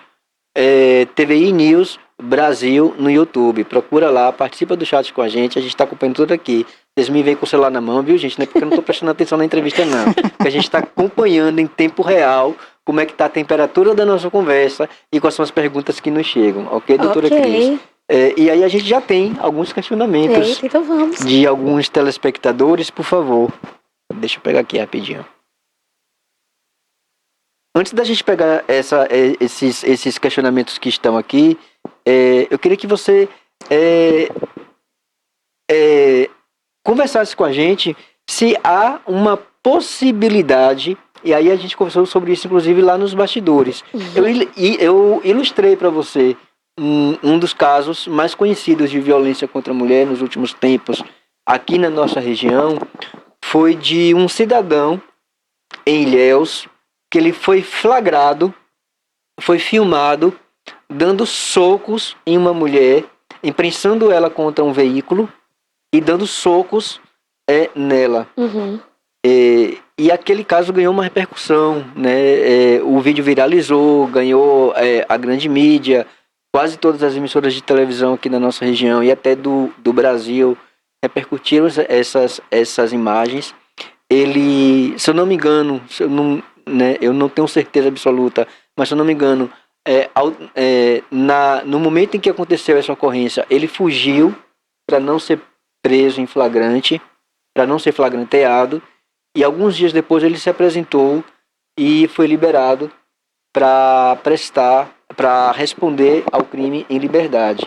Depois disso, passou-se um tempo, ele começou a se relacionar com uma outra mulher e ele foi mais uma vez flagrado, filmado, agredindo essa segunda mulher. E a partir daí se observou que ele tinha esse comportamento recorrente. Aí vem a pergunta: à luz da psicologia, um sujeito com essa personalidade, ele tem a possibilidade de mudar o comportamento dele e deixar de ser um ser humano agressor, violentador? Então, essa palavra probabilidade é nela que a gente vai se apegar, tá? Perfeito. Quando a gente fala de ser humano, não tem nada tão rígido e com uma garantia de que será 100% assim. Mas a probabilidade de mudança do ser humano, ela existe. Mas ela pode ser diminuída ou aumentada, dependendo de cada caso. Então, quando a gente fala de um transtorno de personalidade, por exemplo, a gente pode diminuir essa probabilidade de alteração, de mudança. Esse sujeito tem um padrão de comportamento agressivo, que se estende por um longo tempo, traz pra gente uma probabilidade mais baixa de alteração de comportamento. Se a gente não acreditasse na mudança do ser humano, a gente nem poderia trabalhar com a mente humana, né? E a gente está falando em ressignificação, em transformação. Então, há uma probabilidade de mudança? Sim. Mas quando a gente está falando em um padrão patológico, como me parece ser esse que você está trazendo aqui, diminui-se sim a probabilidade de alteração. O que a gente tem que ficar atento é justamente a isso, ao padrão, à quantidade do tempo e a intensidade que se repete alguns comportamentos. Então, se esse sujeito tem um padrão de tensão, que aí entra dentro dos ciclos da violência, né? Tem um padrão de gerar uma tensão no contexto em que está, promover a violência e depois vir com uma tentativa de reconquista e depois entrar nesse ciclo, você já consegue identificar e enxergar com um pouco mais de facilidade que estamos falando de um ciclo vicioso, então isso já diminui uma probabilidade de mudança. No entanto, existem intervenções, existem tratamentos para isso, existem grupos para isso, né? Existe uma intervenção da saúde. Para descobrir o que é que causa aquilo ali. Exatamente. É muito simples e muito fácil a gente falar de um sujeito sem o conhecimento dele, né? Mas a gente acredita em transformação e em mudança. No entanto, cada caso é único, precisa ser avaliado. Muito bom. Olha, a Marineuza, ela está acompanhando a gente. Ela não disse por onde, se é pela TV por assinatura ou pelo YouTube. Mas ela disse que ela mora no bairro do Pontalzinho. Aliás, os nossos telespectadores do Pontalzinho sempre batendo ponto aqui no nosso Gente de Vitória. Participativos. E traz uma das perguntas das mais interessantes, que é a seguinte: a gente conversou sobre isso logo no início de nossa entrevista. Doutora Cris, quais as possíveis consequências emocionais para as crianças expostas à violência contra a mulher? Adoecimento psicológico. Uma outra consequência também é a repetição. A repetição do que vivenciou dentro de casa. E a gente falou sobre naturalização, né? E aí aumenta a probabilidade de naturalização dessa criança repetir esse padrão de comportamento aprendido dentro de casa. Vivência, né? Mas antes mesmo de uma reprodução que pode acontecer tanto na infância quanto na adolescência, as consequências são terríveis, né? Terríveis. Porque você pode, com um contexto assim adoecedor, gerar ansiedade na criança, uma preocupação e um medo exacerbado, porque no ambiente onde ela deveria se sentir protegida, ela está totalmente insegura, vulnerável, então ela pode desenvolver comportamentos ansiosos, alterações, e os pais precisam ficar atentos a esse sentido. Alterações de comportamento vão mostrar que algo não está bem, que algo está desregulado. Essa criança pode ficar mais agressiva no espaço social, também com os pais, também na escola, na rua, com os pares. Então pode aumentar a agressividade, ansiedade, tristeza, pode desenvolver transtornos de humor. E isso não necessariamente vai esperar um tempo para vir a acontecer, né? O caos, ele já se instala agora, já se instala hoje. Os danos já são terríveis. Então, ele já começa a sofrer na infância. Então, o que é que acontece de início? Sofrimento. Quem vai se atentar a esse sofrimento? E isso vai gerando um caos ainda maior, porque se é uma mãe violentada, o que é que ela quer? Minimizar para esse filho. Então, pode aumentar, inclusive, a passividade dessa mulher dentro do lar. E essa criança ser mais oprimida, porque não pode falar alto, não pode brincar agora, porque vai que o seu pai fique nervoso, fique irritado. Isso mesmo, E aí violente a mamãe. Ou então faça algo contra você. Pensa no contexto de pura tensão e sofrimento para essa criança. Uhum. Uma pergunta que eu sempre faço para algumas convidadas que chegam aqui, doutora Cris, e aí é uma resposta, a gente busca sempre de caráter opinativo, não é técnico nem científico, é o seguinte: eu exemplifico com o que aconteceu há alguns meses em relação àquela crise de ataques sobre as escolas. Né? Me parece que todas as vezes que a mídia aponta muito para um tema ou para um assunto, meio que incentiva, eu posso estar errado em relação a isso, meio que incentiva ao invés de dizer, olha, nós precisamos criar estratégias de fazer com que isso pare. E quando aconteceu aquela explosão, o primeiro caso de violência contra uma escola no Brasil, em que crianças foram assassinadas, professores foram mortos tentando defender essas crianças, parece que a quantidade de outros casos de violência em escolas simplesmente aumentou. Você acredita que quando a gente conversa muito sobre isso na grande mídia, a gente pode estar incentivando pessoas que já têm propensão a serem agressoras? Como é que você pensa nessa questão do papel da imprensa sobre esse processo de coibir e prevenir a violência? Ajuda ou atrapalha? Eu penso que contribui mais. Por quê? Você tem um alcance maior de conscientização. Uma tentativa de conscientização, né? E a gente precisa ter muito temor em relação a isso para que a gente não se sinta inibido em trazer para a mídia assuntos que são reais. Existem fatos, existem ocorrências, existem situações e condições diárias, cotidianas, e nós precisamos falar sobre isso, tentando não ter medo do resultado oposto, né, negativo. Porque qual é a nossa intenção? Um resultado positivo, um resultado de consciência, um resultado de mulheres que consigam se desvincular desses relacionamentos abusivos. E falar sobre isso é trazer uma facilitação da compreensão dessa mulher que está num estado que às vezes ela não identificou. E que quando a gente traz, por exemplo, esse quadro que vocês estão trazendo agora, né? Quando a gente promove esse momento de debate, a gente está conscientizando, nós estamos orientando, nós estamos falando sobre um assunto que é recorrente, mas às vezes não tem a visibilidade necessária. Então, independente, né, do resultado negativo, nós precisamos falar sobre os assuntos, porque senão eles se tornam tabus. E aí aumenta ainda mais as chances né, de que mais crimes aconteçam e mulheres não saibam o que fazer, não consigam se perceber e nem reconhecer o estado em que estão. E uma das coisas que a gente precisa desmistificar, a gente também tem falado sobre isso, é justamente aquela ideia de que em briga de marido e mulher, a gente precisa meter a colher para Sim. protegê-la, Sim. não é? E o que acontece? Aquele grupo de apoio que poderia contribuir A rede de apoio. para que essa mulher saia dessa situação acaba sendo excluído, rejeitado logo no início de um relacionamento abusivo, por exemplo. Então essa pessoa se sente sozinha e de fato às vezes ela está sozinha porque ela não consegue compartilhar qual é a situação em que ela vive.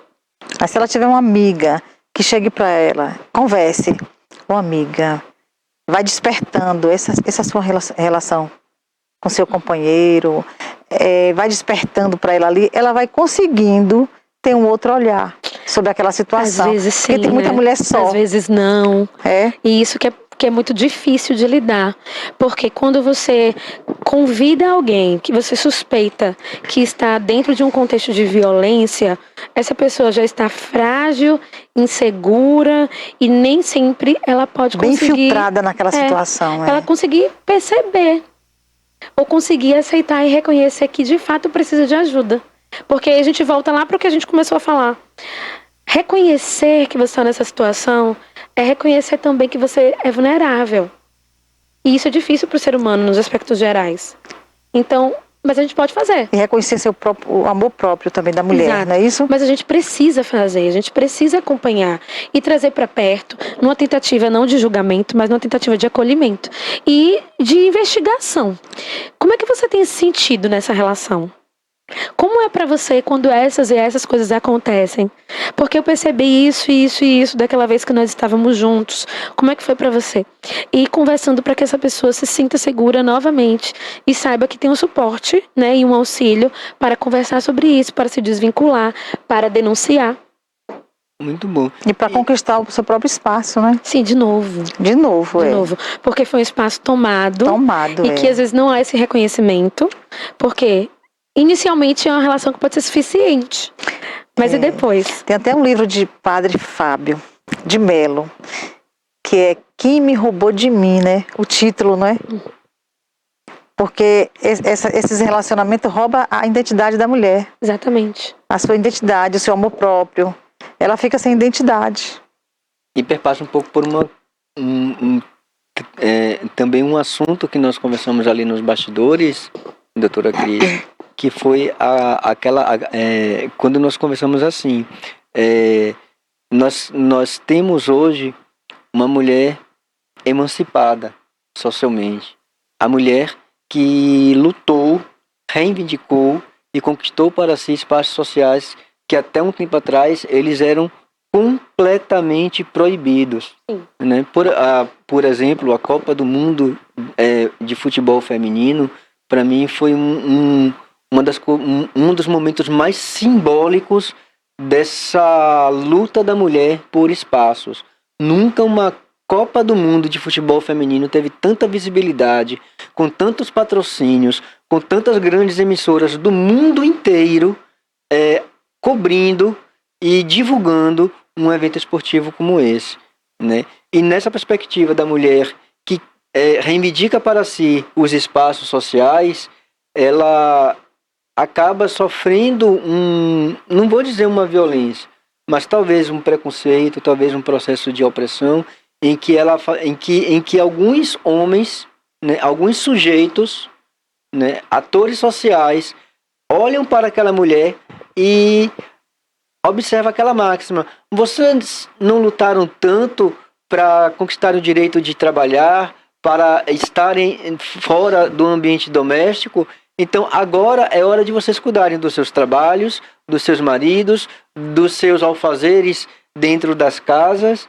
Então, como é que você assimila isso à luz da psicologia, doutora Cris? Parece algo até punitivo, né? Pois é. Punitivo. Houveram conquistas, desenvolvimentos, direitos respeitados, desenvolvidos. Tá, e agora? E agora o que é que a gente faz, né? A gente conseguiu alcançar um lugar de respeito. E o que é que a gente faz agora? A gente vive. A gente vive, compartilha, respeita, contribui. A depender com quem nós nos relacionamos, isso vai ter resultados favoráveis. E sempre quando você conversou comigo sobre isso, né? Agora que as mulheres alcançaram este lugar, como é que a gente equilibra a vida? Isso vai depender muito do suporte, do apoio, com quem nós estamos, com quem nós lidamos e com o respeito. Mas quando você começou a falar, a primeira coisa que veio à minha mente foi a punição. Nós não precisamos ser punidas pelo que nós temos direito de ter.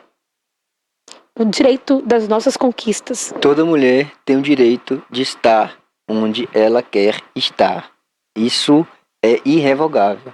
E também é irrevogável que todo mundo tem as suas responsabilidades. Exatamente. Então, é sobre direito de igualdade de gêneros. Sim. Né? Dividir responsabilidades. Né? A gente precisa entender, e eu já falo como um homem, que a mulher ela não está para o trabalho doméstico, assim como o homem está para o trabalho fora do ambiente doméstico. Tudo isso precisa ser dividido, principalmente quando se trata de uma estrutura familiar. Existe uma vida, existe uma decisão e um desejo. Eu quero ter uma família. No que é que isso impacta? Eu quero ser mãe. Eu quero ter filhos ou eu quero ser mãe? Porque tem mulheres que querem ter filhos, mas não querem ser mães. O que seria isso? Não assumem as responsabilidades que de fato te cabem nessa maternagem. Então eu quero ter, mas qual é o processo que envolve isso? Eu quero ter uma família, eu quero constituir uma família. O que isso envolve?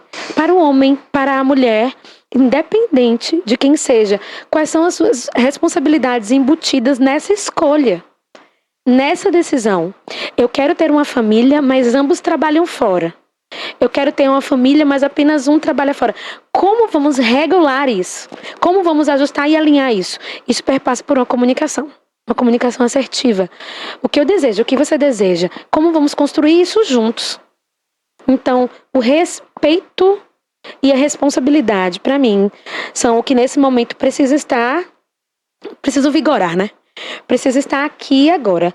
Eu respeito você, você me respeita, e o que é que nós queremos isso, e o que é que isso impacta isso, e como vamos construir. E como é bom você estar perto de pessoas que são cúmplices.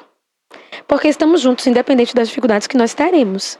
Então nós estamos num lugar hoje, a mulher conquistou o seu lugar hoje, com milhares de responsabilidades, bem como o homem continua com milhares de outras responsabilidades. A gente precisa repensar o que é que foi culturalmente introjetado e o que de fato nos cabe nesse momento. O que é que era comum na minha casa, o que é comum na sociedade e o que nós desejamos que seja comum aqui, dentro do nosso lar.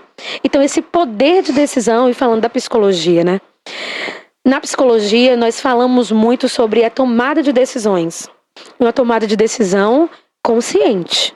Uma tomada de decisão que você consiga dizer, eu escolhi isso por conta disso e tenho essas responsabilidades aqui, esses deveres a cumprir.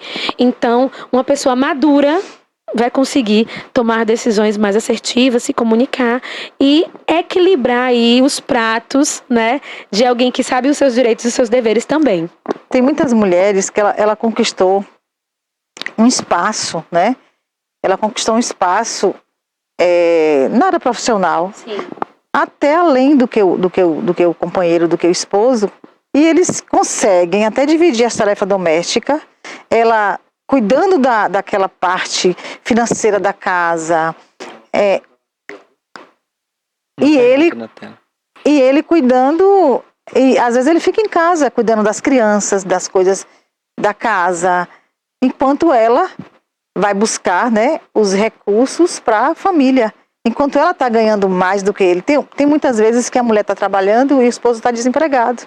E ele sabe alinhar essa situação, né? Perfeito. Antes de a doutora Cris comentar sobre essa fala de Vitória, doutora Cris, guarda ela, por favor. Está guardada. A gente está com uma pergunta na tela, é a Aya Nobre que traz essa pergunta para a gente através do nosso chat. Ela pergunta, como uma mulher, doutora Cris, com dependência emocional, pode se conscientizar da necessidade de procurar ajuda em caso de abusos psicológicos, moral e por aí vai? Através da informação, por exemplo.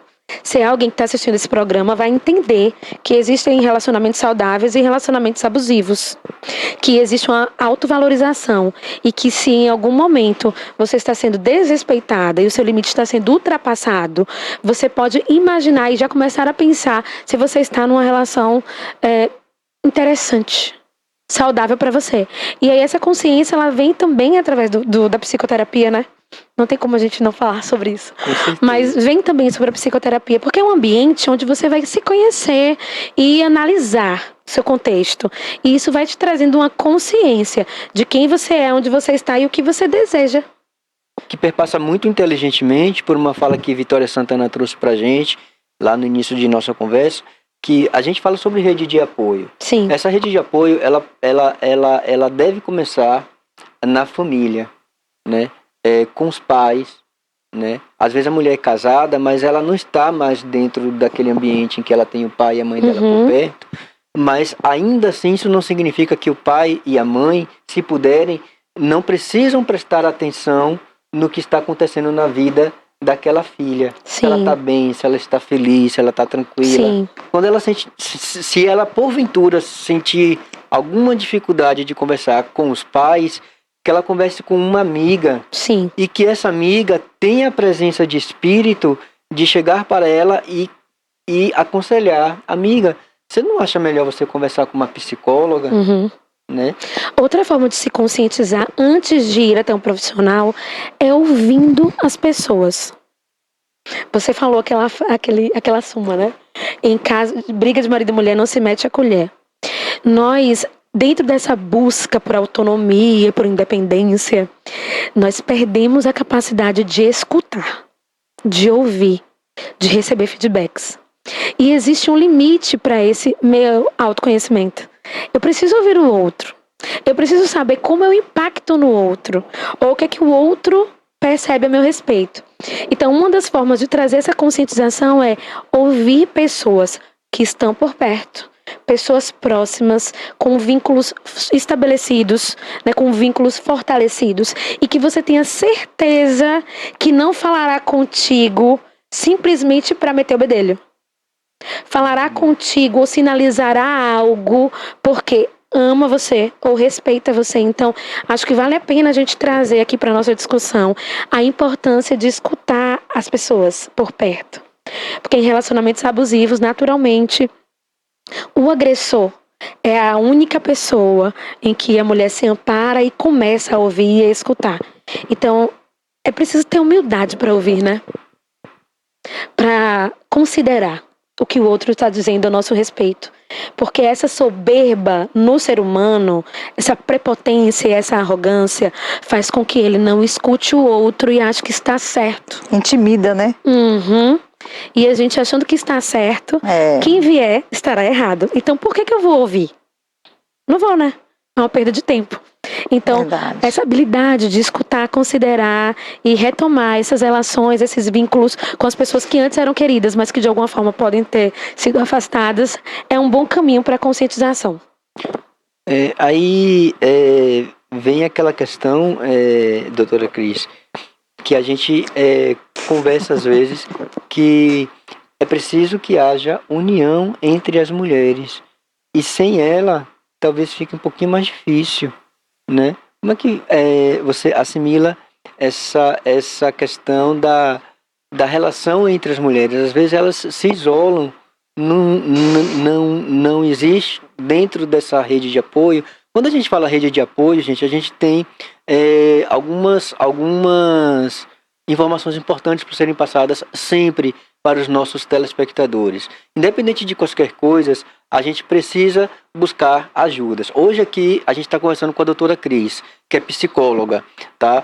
E dentro dessa perspectiva de equipamentos ou de sistemas dessa rede de apoio, a gente não pode perder de vista que a gente tem os canais de denúncia de violência contra a mulher. O número 180 funciona no país inteiro e funciona. Se você preferir, ligue, contacte o 190 da Polícia Militar ou 197 da Polícia Civil. E para além disso, se você tem alguma dúvida, antes de ir buscar uma ajuda diretamente para o 180, 197 ou 190, vocês podem buscar o Centro de Referência de Atendimento à Mulher. Em Itabuna funciona na Avenida Garcia, pertinho da Praça Camacan. Nós conversamos com a coordenadora e com a assessora jurídica do CRAM daqui de Itabuna, no quadro Gente de Vitória, e é um espaço aberto para que as mulheres possam ter ali um apoio, uma segurança e um encaminhamento para conseguir desconstruir esses ciclos de violência que porventura elas estejam envolvidas ali, ok? Nós teríamos outras perguntas também para fazer, principalmente de telespectadores. Sim. Doutora Cris. Acho que dá tempo para uma aí. Dá tempo para uma aqui? Dá. Então vamos puxar aqui. Dá, Bárbara? Temos quanto tempo, Bárbara? Pronto. Vamos fazer 4 perguntas. minutos. Fala 3, viu? Bárbara, quer fazer alguma pergunta? Eu gostaria que você fizesse uma. Eita. Bárbara tá ali nos bastidores só ajudando a gente.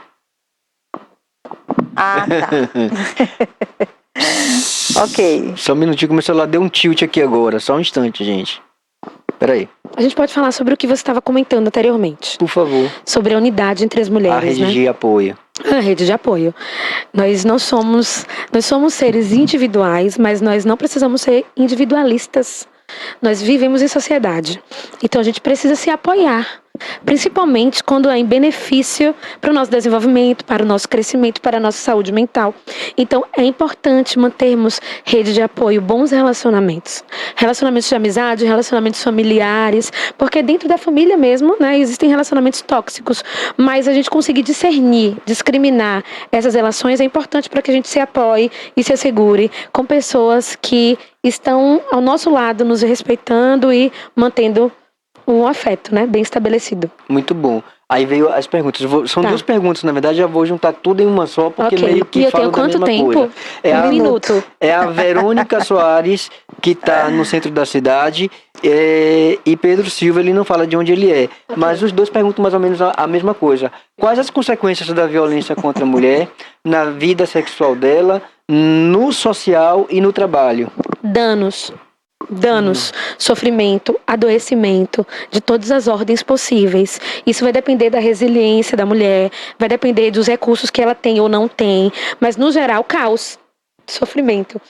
E também, além do sofrimento que gera na mulher, nos seus filhos, né, na família. Então são mulheres que vão ficar mais inibidas, mais entristecidas, podem ser mais irritadiças também, isoladas. Então existe uma diminuição da autoestima, da autoconfiança, uma diminuição nas relações também. Então só prejuízos.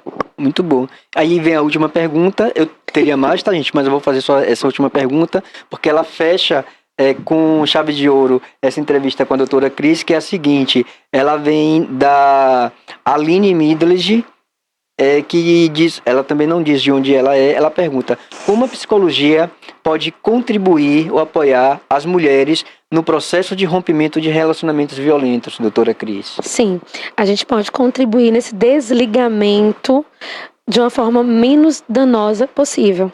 Porque, obviamente, você vai se desvincular de alguém que provavelmente você tem um afeto estabelecido. Então, a nossa participação, ela envolve trabalhar esse rompimento, esse desligamento de uma forma que não seja tão prejudicial quanto que ela já está vivendo. Muito bom. Doutora Cris, muitíssimo obrigado por Eu que você estar agradeço. aqui hoje. Muita Fechado. generosidade mais uma vez, tá? Quando quiser voltar, a casa tá aberta, tá certo? E é isso. Vitória Obrigada. Santana, é contigo. É comigo. Quero agradecer a Eric, Tadeu, agradecer a Cristiane e por mais esse programa, por mais informações. Agradecer a toda a produção da TVI, a esse espaço e a Deus. E pedir a bênção, né, de Deus sobre cada vida, sobre cada família neste dia. Estaremos de volta aqui na quinta-feira. Se for da vontade do Senhor, estaremos aqui.